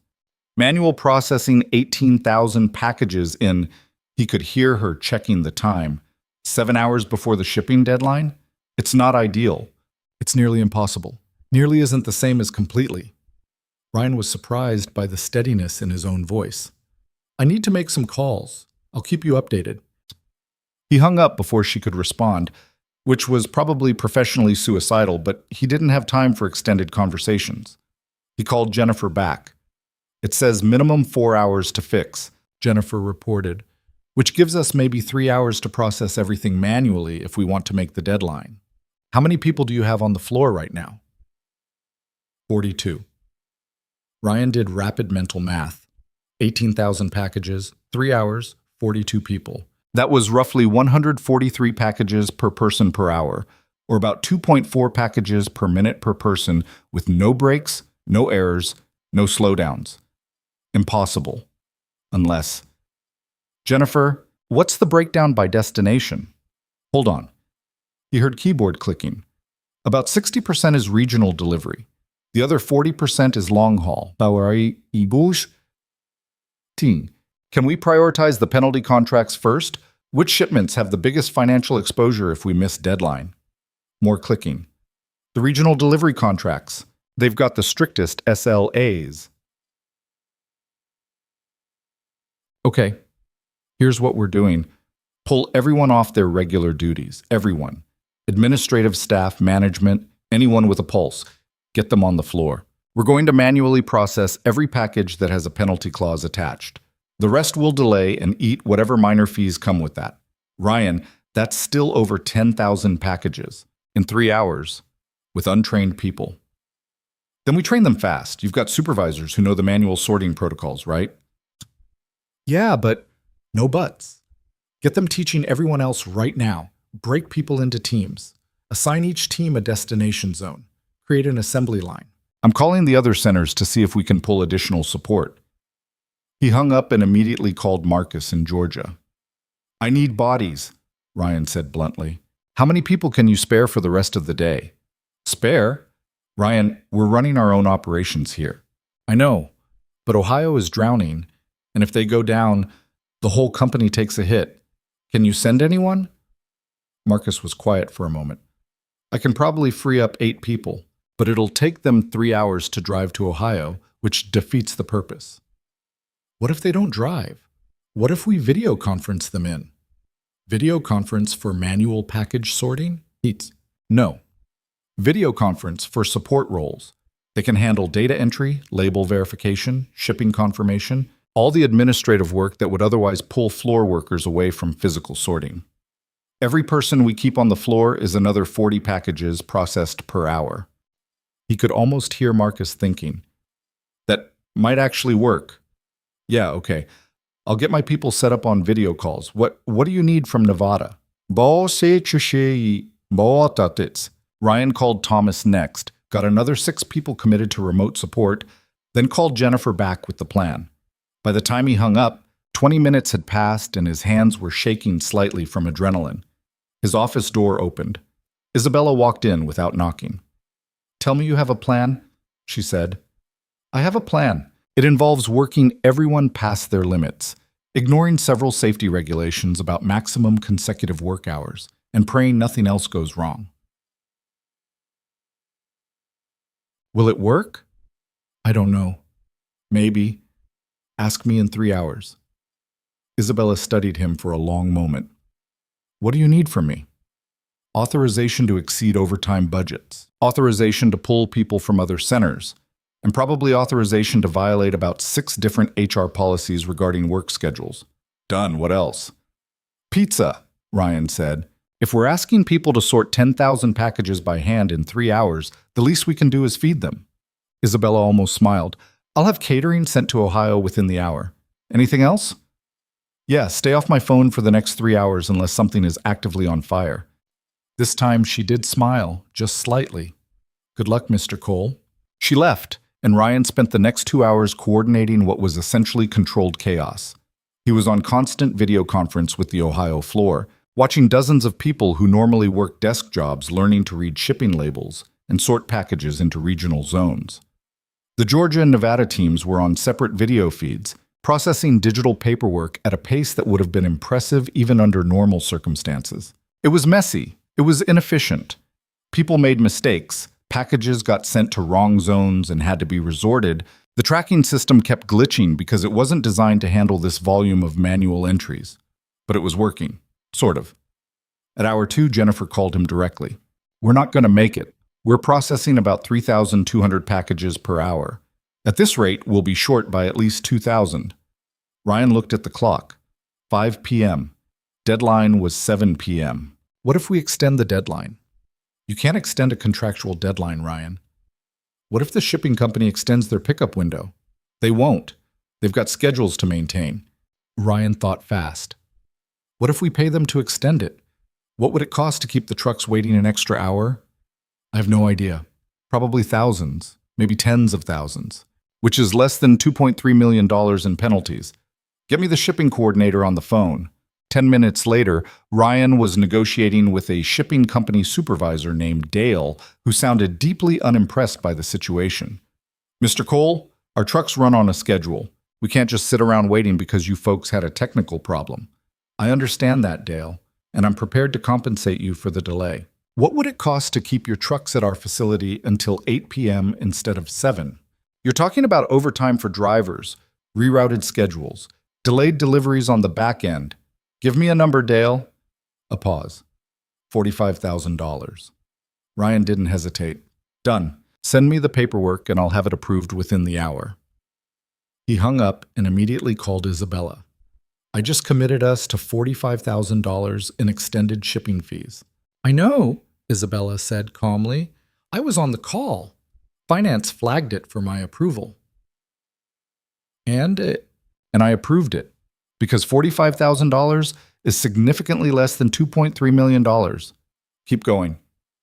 Ryan kept going. With the extra hour, the impossible became merely improbable. The teams in Ohio pushed harder, fueled by pizza and the knowledge that they were actually pulling this off.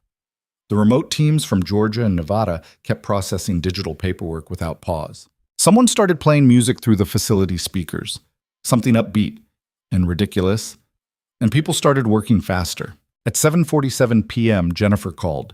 "Last package is sorted and loaded. We made it." Ryan slumped back in his chair, suddenly aware that he'd been tense for 6 straight hours. "Confirm the shipping manifests are complete." "Already done. Trucks are rolling out now." "And the total count?" 10,214 packages processed manually. 0 missed penalty deadlines. 3 minor sorting errors that were caught and corrected before shipping. Ryan closed his eyes. They'd actually done it. Against impossible odds, with an improvised plan and a team of people who'd never done manual sorting before, they'd actually done it.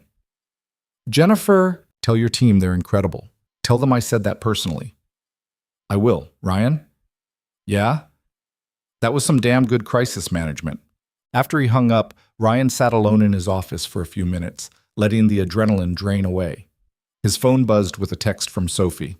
"Mrs. Chen made dinner. Are you coming home soon?"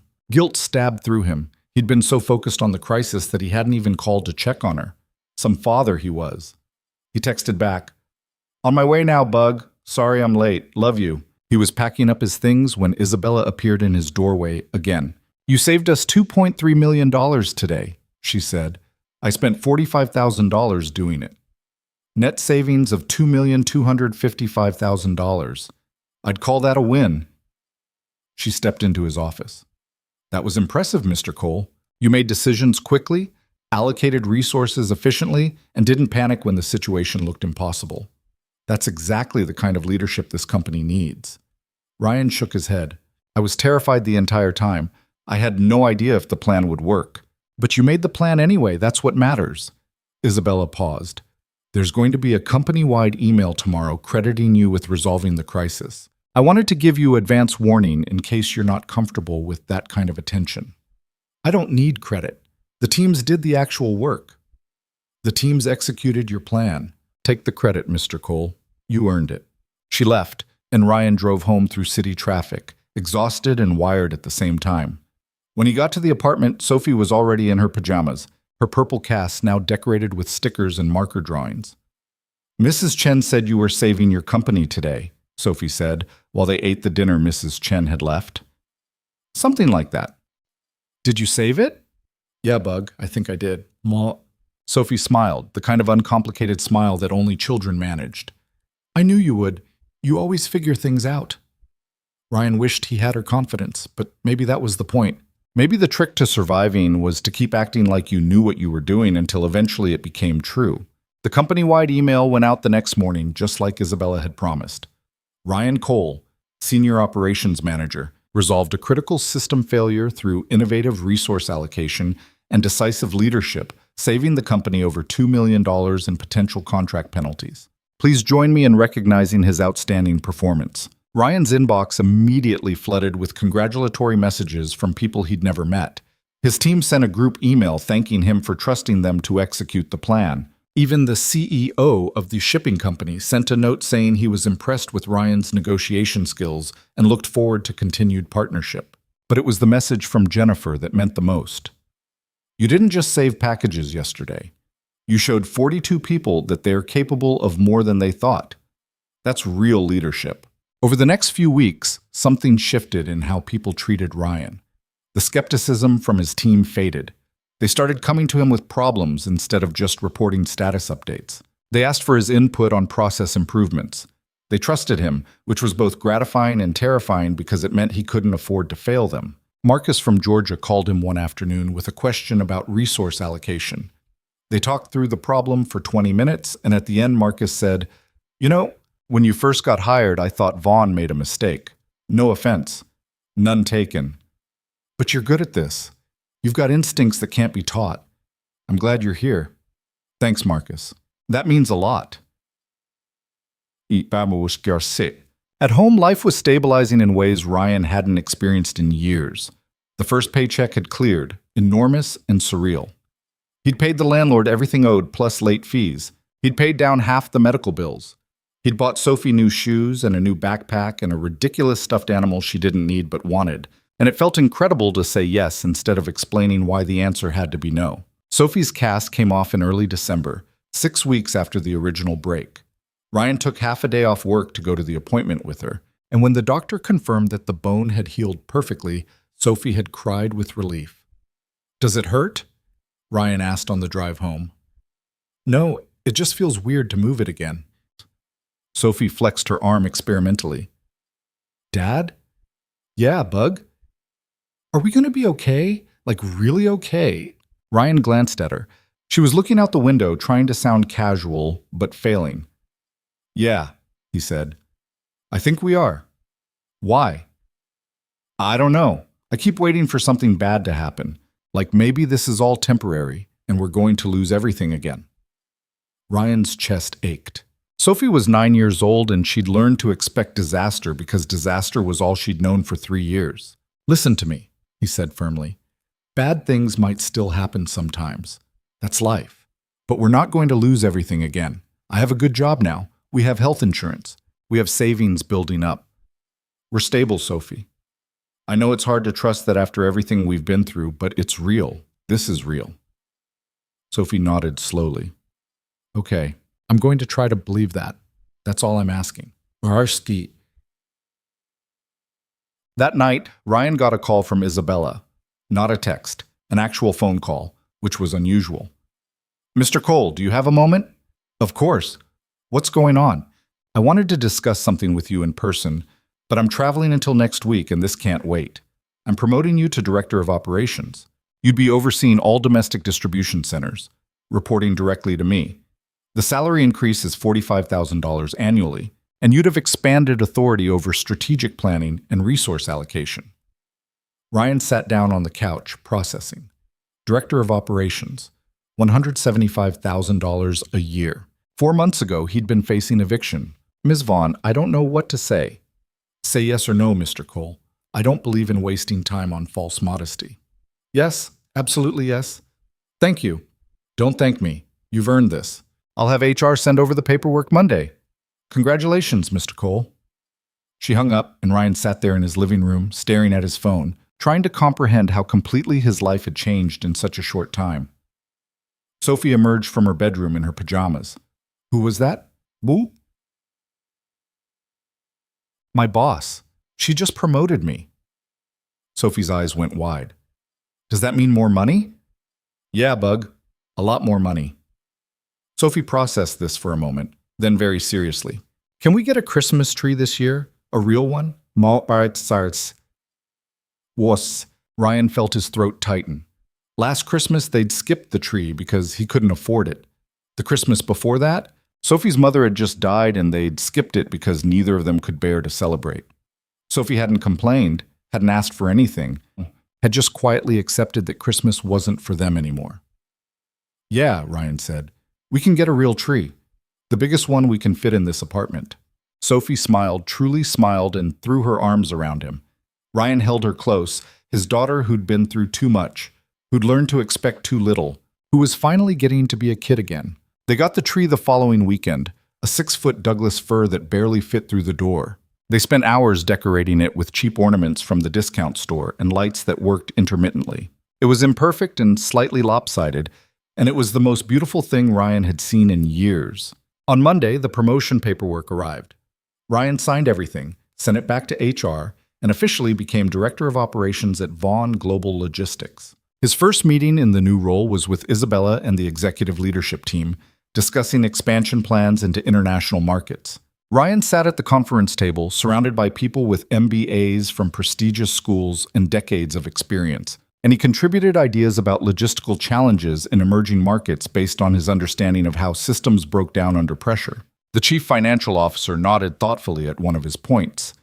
The VP of International Development made a note about something Ryan had said. He belonged here. Somehow, impossibly, he actually belonged here. After the meeting, Isabella asked him to stay behind. "You're fitting in well," she observed once they were alone. "I'm trying. Still feels surreal sometimes." "That will fade. Give it time." Isabella paused, and for the first time since Ryan had known her, she looked almost uncertain. "Can I ask you something personal?" "Of course. Why did you walk out of that first interview? I mean, I know your daughter was hurt, but you could have asked me to wait, could have explained the situation, could have tried to make it work. Why did you just leave?" Ryan thought about how to answer. "Because the interview didn't matter. Not in that moment. Sophie needed me, and everything else was just noise. I knew I was probably destroying my only chance at a decent job. I knew we'd probably lose the apartment, but none of that mattered compared to getting to her." Isabella was quiet for a long moment. "My father walked out when I was 7, she said finally. "Just decided one day that being a parent was too hard and left. I spent my entire childhood watching my mother work 3 jobs to keep us housed and fed. She was exhausted all the time, stressed all the time, but she never walked away. She stayed." She looked at Ryan directly.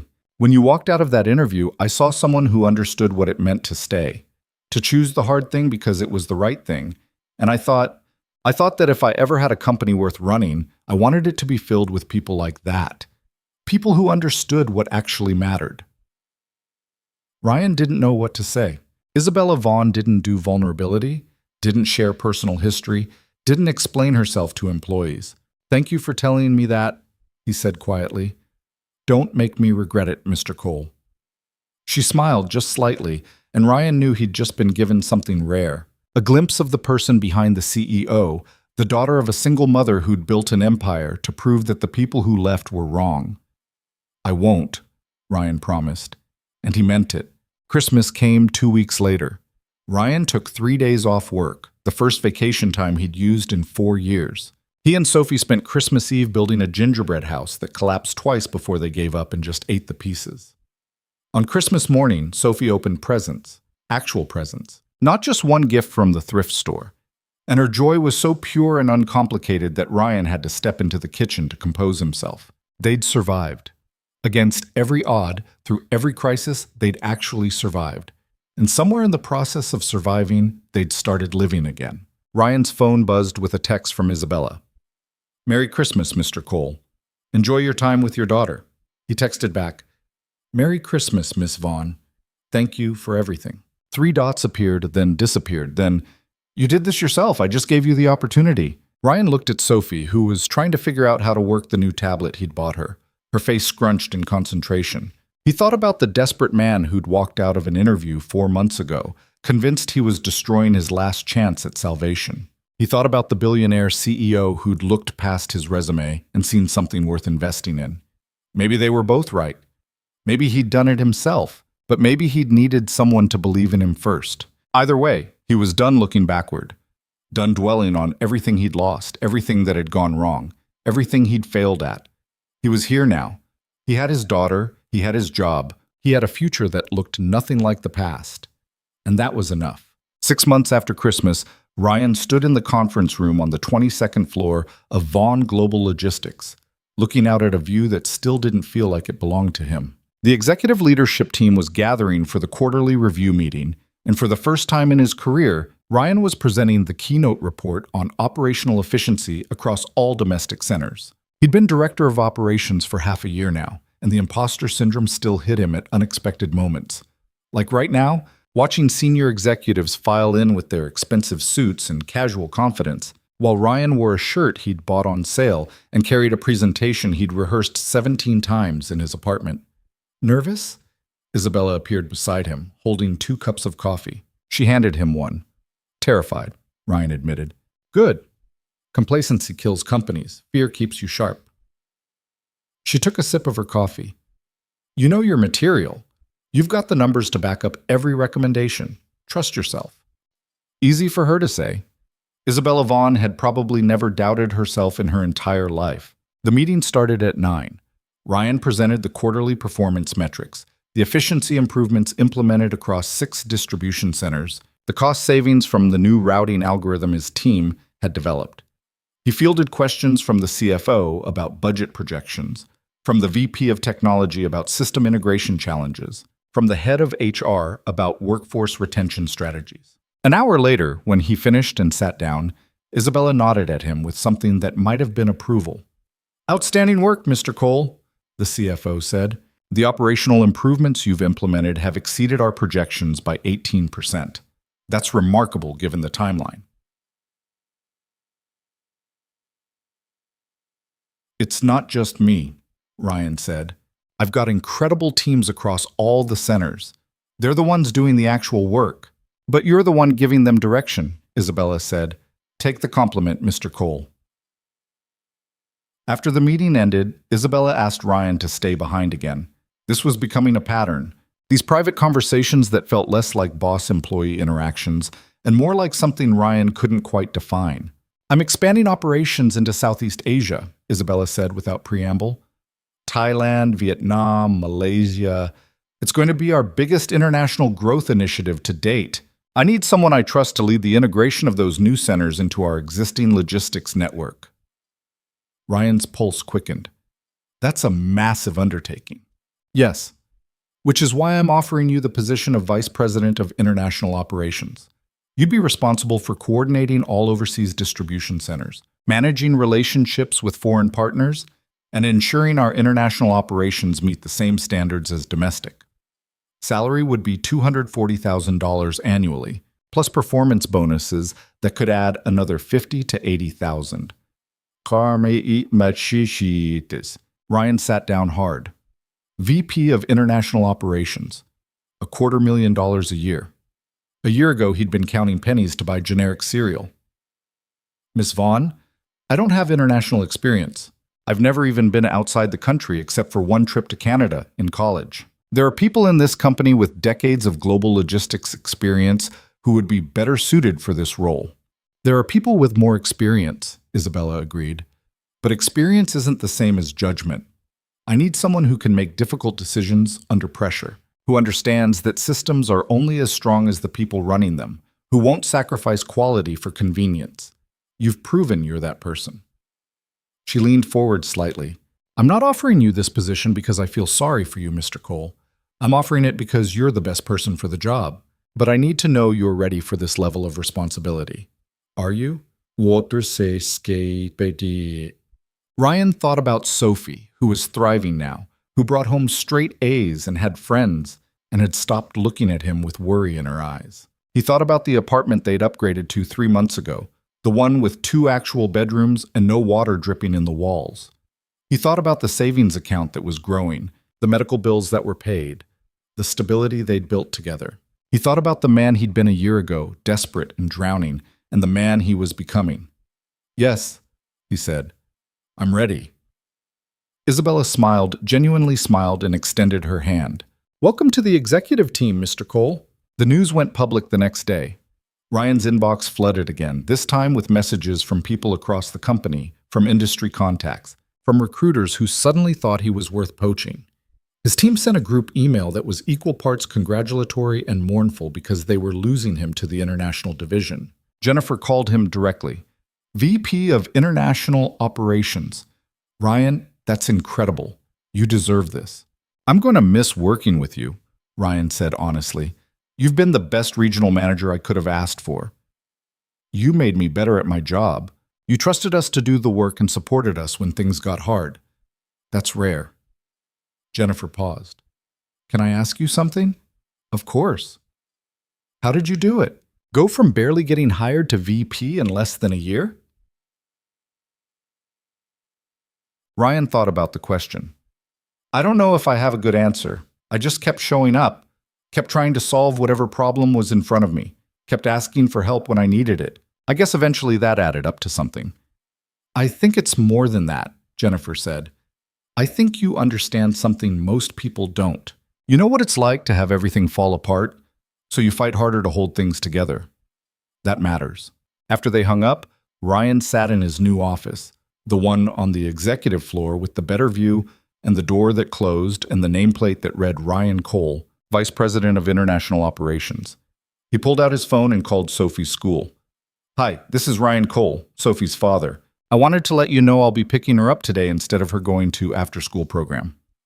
Something came up. Something had come up. Something good for once. Something had come up. He left work at 2:30, drove to Westview Elementary, and waited by the chain-link fence where he'd dropped Sophie off 1,000 times over the years. When she emerged from the building, scanning the pickup area with slight confusion, Ryan waved. Sophie's face lit up when she saw him. She ran over, backpack bouncing against her shoulders. "Dad, what are you doing here? Is everything okay?" "Everything's great, Bug. I got promoted again. Wanted to celebrate with you." And Sophie's eyes went wide. "Another promotion? Dad, that's amazing." "Yeah, I thought maybe we could go get ice cream, play hooky from homework for an afternoon." They went to the ice cream place near the park, the one with 27 flavors and toppings that cost extra, but Ryan didn't care anymore because he could afford toppings now. Sophie got cookie dough with gummy bears and hot fudge, a combination that should have been illegal but made her happy. They sat at a picnic table in the spring sunshine, and Sophie talked about her day, about the science project she was working on, about the friend drama that seemed incredibly important when you were 9 years old. Ryan listened to all of it, grateful for the luxury of having time to just be present with his daughter. "Dad?" Sophie said around a mouthful of ice cream. "Yeah, Bug? Do you remember when we almost lost the apartment? When everything was really bad?" "I remember. Sometimes I still have nightmares about that, about being scared all the time." Ryan's chest tightened. "I'm sorry, Sophie. I'm sorry you had to go through that. It's not your fault. Mom dying wasn't your fault." Sophie was quiet for a moment. "But I wanted to tell you that I'm not scared anymore. I know things are good now. I know you have a good job and we're safe. But sometimes my brain forgets and I get scared anyway. Bum. Bum, bum, bum, bum." "That's normal," Ryan said gently. "When bad things happen, they leave marks. It takes time for those marks to fade. But I promise you, we're okay now. We're really okay." Sophie nodded, looking more like a child than she had in years.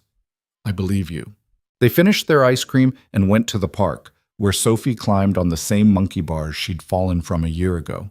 Ryan watched her carefully, still protective, still ready to catch her if she fell. But she didn't fall. She made it across the bars with confidence, jumped down, and grinned at him. "See? I'm not afraid of them anymore." "I see that. I'm proud of you, Bug." That night, after Sophie was asleep in her bedroom with the glow-in-the-dark stars on the ceiling, Ryan sat in the living room and thought about the past year, about how completely everything had changed, about how close they'd come to losing everything. His phone buzzed, a text from Isabella. "Congratulations again on the promotion. I'm hosting a celebration dinner for the executive team Friday night. Spouses and families are invited. I'd like you to bring Sophie if she's comfortable with it." Ryan stared at the message. Isabella Vaughn didn't do social events. She did business dinners and networking functions and board meetings, but not celebrations with families invited. He texted back, "Thank you. We'll be there." Friday came too quickly. Ryan spent an hour trying to figure out what a 9-year-old should wear to a dinner with billionaire executives before settling on Sophie's nicest dress and hoping for the best. He wore the one suit he owned that actually fit, the one he'd bought after his first paycheck cleared. The restaurant was the kind of place that didn't have prices on the menu, where the waiters wore tuxedos and the wine list was 3 pages long. Ryan had never been anywhere like it, and from the way Sophie's eyes went wide when they walked in, neither had she. Isabella had reserved a private dining room. The executive team was already there with their families, 8 adults and 5 kids ranging from Sophie's age to teenagers. Isabella was talking to the CFO's wife when Ryan and Sophie entered, but she immediately excused herself and came over. "Mr. Cole, and this must be Sophie." Sophie looked up at Isabella with the kind of awe reserved for people who owned skyscrapers. "Hi." "Hello, Sophie. Your father talks about you constantly in meetings. It's nice to finally meet you." Isabella crouched down slightly to be at Sophie's eye level. "I heard you're excellent at math." "I'm okay at it." "She's being modest," Ryan said. "She's in advanced math, top of her class." Isabella smiled at Sophie. "I was good at math when I was your age, too. It's a useful skill." The world needs more people who understand numbers. She straightened up. There are other kids here. Feel free to go and introduce yourself. Sophie looked at Ryan for permission. He nodded, and she walked over to where the other children were gathered by the windows, looking at the city view. She's lovely, Isabella said to Ryan. You've done well with her. Keepa, I've done my best. That's all any parent can do. They sat down to dinner at a long table, adults at one end and kids at the other. The food was incredible, course after course of things Ryan couldn't pronounce but tasted amazing. Sophie kept looking over at him with expressions that said, "Can you believe this is real?" And Ryan kept smiling back because no, he couldn't quite believe it either. After dessert, Isabella stood and tapped her wine glass gently to get everyone's attention. I want to thank everyone for coming tonight. I'm not usually one for celebrations, as most of you know, but I think it's important to occasionally acknowledge what we've built together. Vaughn Global has grown beyond what I imagined when I started this company 7 years ago. We're operating in 38 countries now. We employ over 60,000 people. We've revolutionized supply chain logistics in ways our competitors are still trying to understand. She paused, looking around the table. But none of that matters if we don't remember why we're doing it. We're not just moving packages. We're connecting people to the things they need. We're creating jobs, we're solving problems, and we're proving that a company can be both profitable and principled. Her eyes landed on Ryan. A year ago, I took a chance on someone who didn't fit the traditional profile for a management position. Someone with gaps in their resume, limited experience, and personal responsibilities that some executives might have seen as liabilities. But I saw something else. I saw someone who understood what actually mattered. Someone who knew how to make hard choices. Someone who would fight for the people depending on him. Isabella raised her glass. Ryan Cole has exceeded every expectation I had when I hired him. He's proven that the best leaders aren't always the ones with the most impressive credentials. Sometimes they're the ones who've survived difficult circumstances and come out stronger for it. Ryan, you've made this company better. You've made me reconsider how I evaluate talent. And you've reminded all of us that resilience and loyalty are worth more than any degree. Everyone raised their glasses. Ryan felt his face getting hot, felt Sophie looking at him with pride, felt the weight of everything Isabella had just said. To Ryan Cole, Isabella said, and to remembering that the best investments we make are in people, not systems. The table echoed the toast. Ryan managed to nod his thanks, too overwhelmed to speak. After dinner, while the kids were occupied with desserts and the other executives were talking amongst themselves, Isabella pulled Ryan aside. "Can I tell you something?" she asked. "Of course. When I started this company, I was ruthless. I had to be. I was a 23-year-old woman in a male-dominated industry, and I had to prove I was tougher and smarter than everyone else. I made decisions based purely on logic. I optimized for efficiency above everything else. And it worked. The company grew." She looked out at the city lights through the windows. She looked out. But somewhere in that process, I forgot that companies are made of people. I forgot that efficiency metrics don't capture things like loyalty or dedication, or the ability to keep going when everything falls apart. I hired people based on resumes and fired them based on performance reviews, and I never thought about what might be happening in their lives that affected those metrics. Isabella turned back to Ryan. "You reminded me that people aren't just resources to be optimized. You showed me that sometimes the best thing you can do is give someone a chance even when it doesn't make sense on paper. And you proved that taking that risk can lead to better outcomes than playing it safe ever would." Ryan didn't know what to say. This was the most vulnerable he'd ever seen Isabella, the most human. "I just did what I thought was right," he said finally. "Exactly. And that's more rare than you think." Isabella smiled. "Thank you, Mr. Cole, for being someone worth taking a chance on." They rejoined the group, and the evening continued with conversation and laughter. Sophie ended up playing some kind of game with the other kids that involved napkins and silverware and rules Ryan couldn't follow. She was happy, genuinely happy, in a way that had nothing to do with trying to be brave or trying not to worry her father. On the drive home, Sophie fell asleep in the passenger seat, exhausted from the excitement. Ryan carried her up to their apartment, got her into bed without fully waking her, and then stood in her doorway watching her sleep the way he'd done 1,000 times before. But this time was different. This time he wasn't standing there wondering how he was going to pay next month's rent, or whether he could afford her medication, or what would happen if one more thing went wrong. This time he was just a father watching his daughter sleep peacefully, safe and warm and loved. Ryan went to his own room and sat on the edge of his bed, pulling out his phone.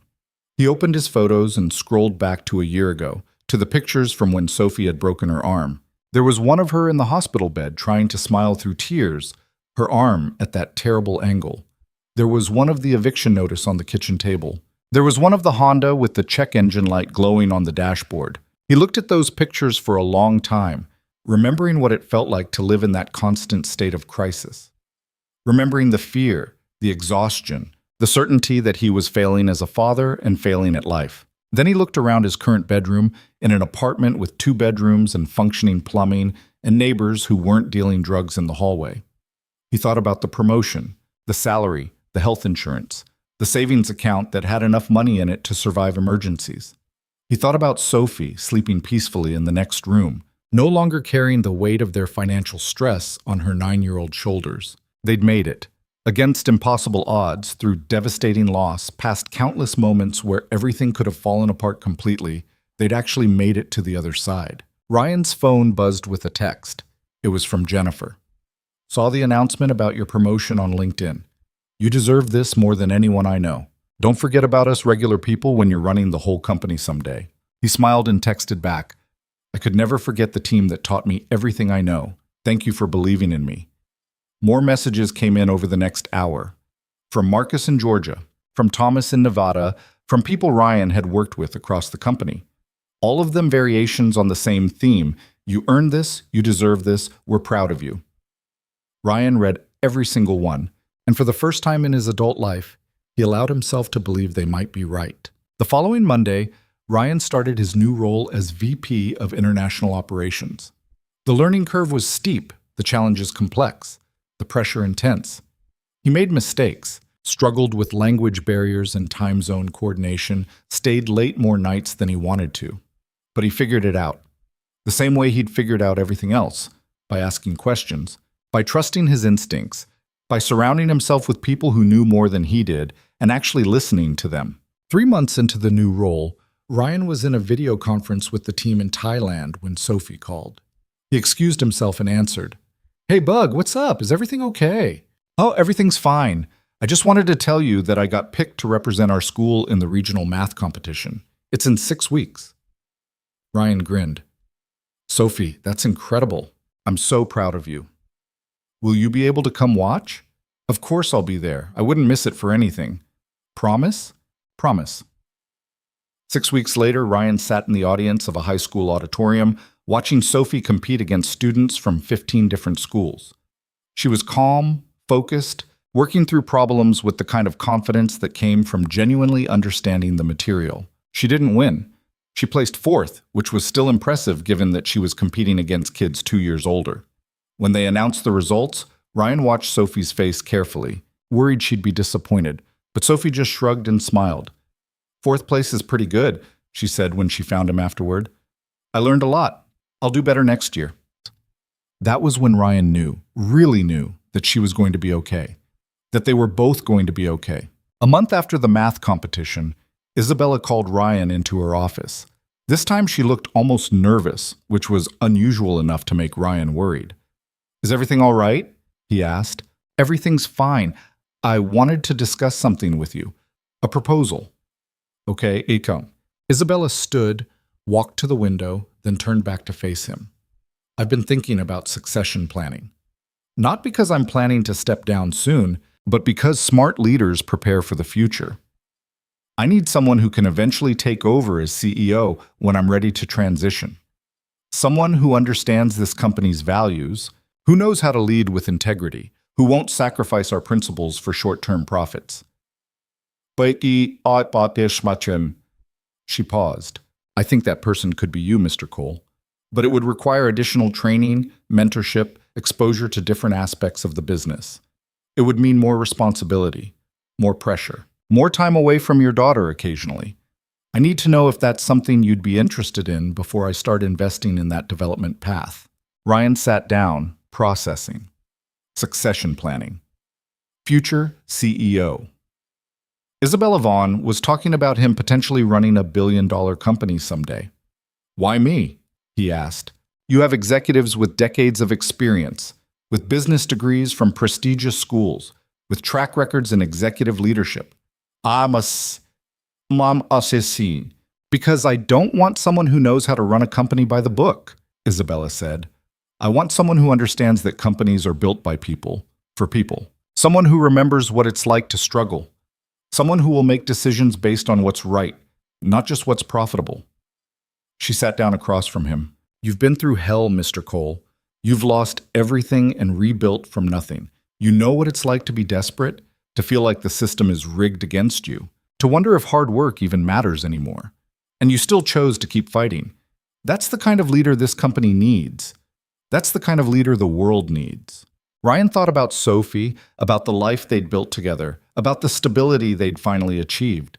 He thought about the responsibility Isabella was offering him, the opportunity to shape not just his own future, but the future of thousands of employees. I need to talk to Sophie first, he said. She's the reason I do any of this. If she's not comfortable with what it would require, then my answer is no, Mats. Isabella nodded. That's exactly the response I hoped you'd give. Talk to your daughter. Take your time. This isn't a decision that needs to be made today. That evening, Ryan sat down with Sophie at the kitchen table after dinner. Bug, I need to talk to you about something important. Ms. Vaughn offered me an opportunity. It's a big one. She wants to start training me to potentially run the company someday. But it would mean more travel sometimes, more late nights occasionally, more responsibility that might pull my attention away from you. Sophie listened carefully, her expression serious. Sophie, do you want to do it? She asked. I think I do, but only if you're okay with it. Sophie was quiet for a long moment, then, Dad, you've been taking care of me my whole life. You gave up your interview to come to the hospital when I broke my arm. You've always put me first. I think maybe it's okay for you to do something for yourself now. You're not for myself, Sophie. You're the most important thing in my life. I know, but I'm also okay now. We're both okay, and I think you should do this. I think you'd be good at it. Ryan felt his throat tighten. Are you sure? I'm sure. Besides, how cool would it be to tell people my dad runs a billion-dollar company? Ryan laughed and pulled her into a hug. I love you, Bug. Love you too, Dad. The next day, Ryan accepted Isabella's proposal. Over the following year, he went through intensive leadership development. He shadowed Isabella in board meetings, learned about financial strategy and investor relations, studied case studies of companies that had succeeded and failed. He traveled to international offices, met with government officials, negotiated with partners in 3 different languages with translators helping him. It was hard. It was overwhelming at times. But Ryan had learned something important during his year of barely surviving.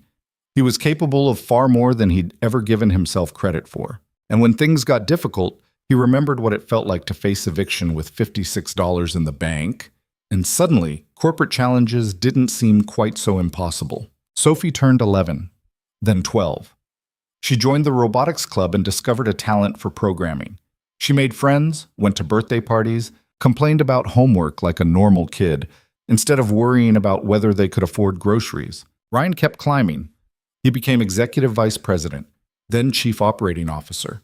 And finally, 3 years after Isabella first mentioned succession planning, she announced to the board that she was ready to step back from day-to-day operations. The board appointed Ryan Cole as the new CEO of VOG Global Logistics. The announcement made business news across the country.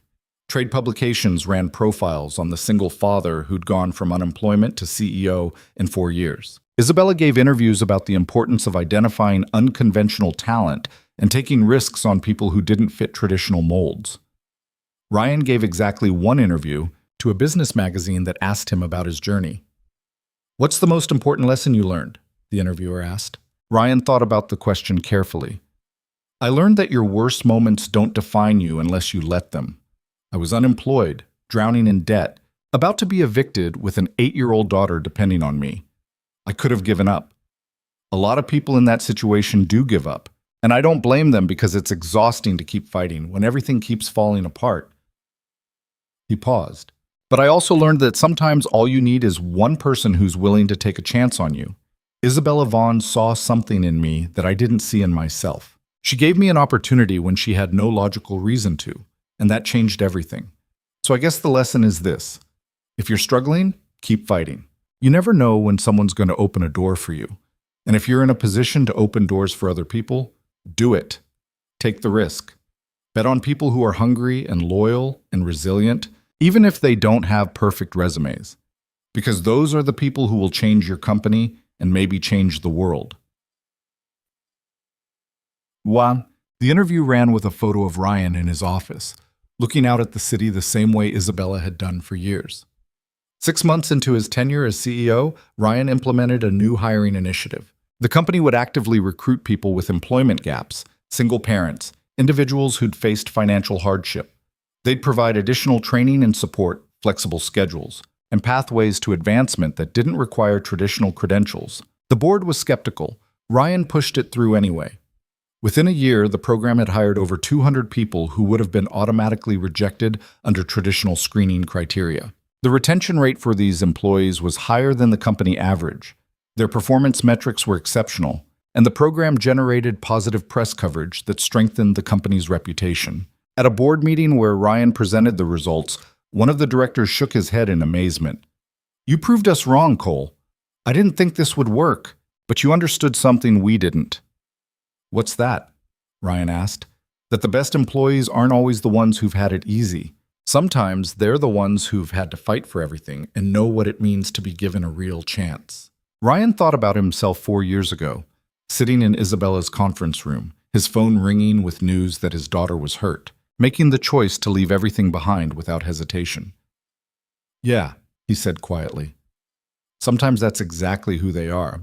That night, Ryan came home to the house he'd bought 2 years earlier, a real house with a yard and a garage, and enough space for Sophie to have friends over. Sophie was in the living room working on a robotics project, parts and wires spread across the coffee table. "How was work?" she asked without looking up from her soldering. "Good." Without. "Board meeting went well. The hiring initiative is exceeding projections." "Cool. I'm building a robot that can solve a Rubik's Cube. Want to see?" Ryan sat down beside his daughter, watching her explain the mechanics of servo motors and color sensors and algorithmic problem solving. She was 13 now, confident and brilliant and completely unaware of how remarkable she was. "I'm proud of you, Bug," Ryan said. "I know, Dad. You tell me all the time. I'm going to keep telling you." Sophie smiled and returned to her project. Ryan pulled out his phone and scrolled through his messages. There was one from Isabella, who now served as chairman of the board and spent most of her time on philanthropic work. The message was simple. "Saw the board report. You're doing exactly what I hoped you'd do. Proud of you, Mr. Cole." Ryan smiled and texted back. "Thank you for taking a chance on a desperate single father 4 years ago. Changed my life." 3 dots appeared. Then, "You changed your own life. I just opened the door." Ryan looked around his living room, at his daughter working on her robot, at the life they'd built together. He thought about the journey from that desperate interview to this moment, about every impossible obstacle they'd overcome, about every time he'd wanted to give up but kept going anyway. And he realized something important. Success wasn't about never struggling. It was about what you did when you were struggling. It was about the choices you made when everything was falling apart. The people you became when you were forced to be stronger than you thought possible. He'd been given a second chance when he didn't deserve one, at least not on paper. And now he was in a position to give other people that same chance. To look past resumes and see potential. To invest in people who were fighting invisible battles and needed someone to believe in them. That was what mattered. Not the salary or the title or the corner office.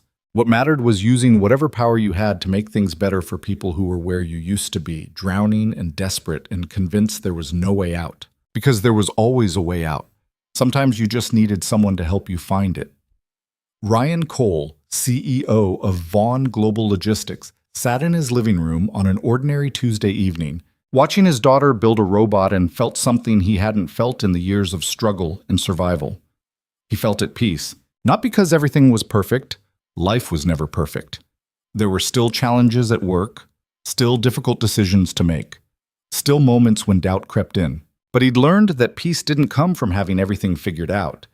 It came from knowing you could survive whatever came next, from trusting that you were stronger than your circumstances, from building a life that mattered, not just to you, but to the people around you. Sophie's robot whirred to life, its small metal arms rotating the Rubik's Cube with mechanical precision.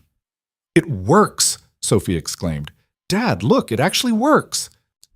Ryan looked at his daughter's face, lit up with joy and accomplishment, and he thought about the little girl who used to wake up scared in the middle of the night, worried about losing their apartment, carrying burdens no child should carry. She wasn't that little girl anymore.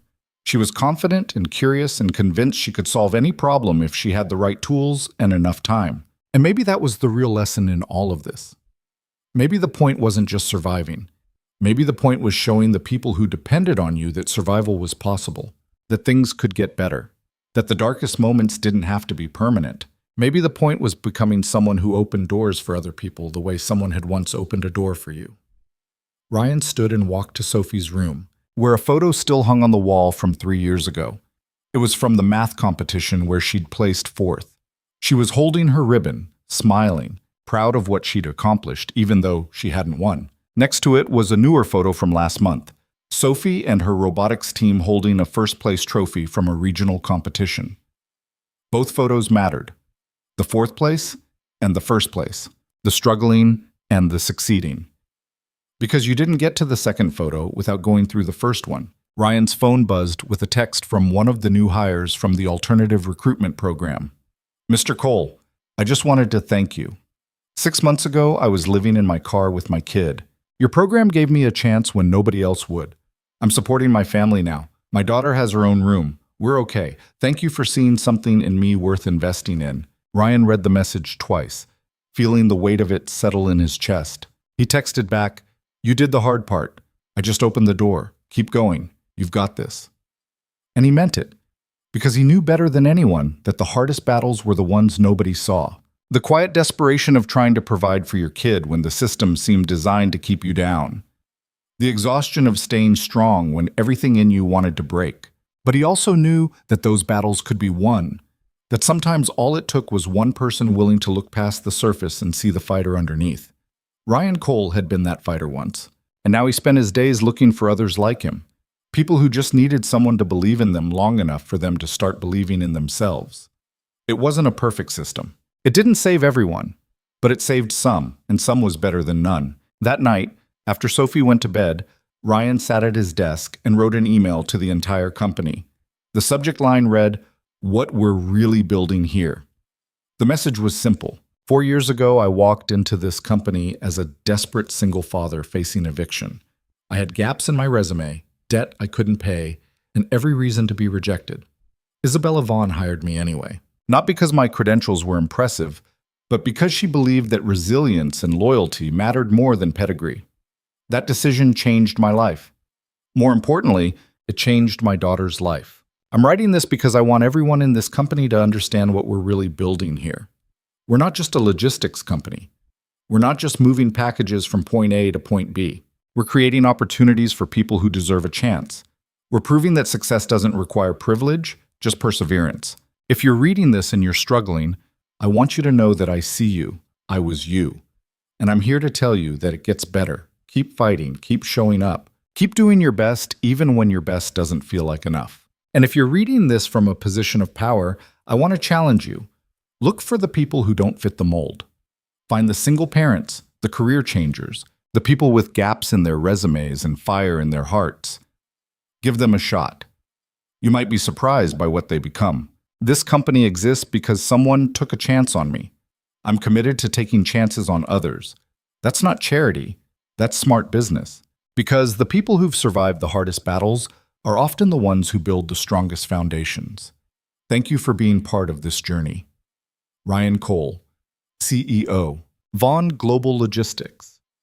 He sent the email and closed his laptop. In her bedroom down the hall, Sophie slept peacefully, dreaming whatever 13-year-olds dream about, safe and warm, and certain that tomorrow would be okay. And in offices and warehouses and distribution centers across 38 countries, people who'd been given second chances read Ryan Cole's words and felt a little less alone in their struggles. Because that's what leadership actually was.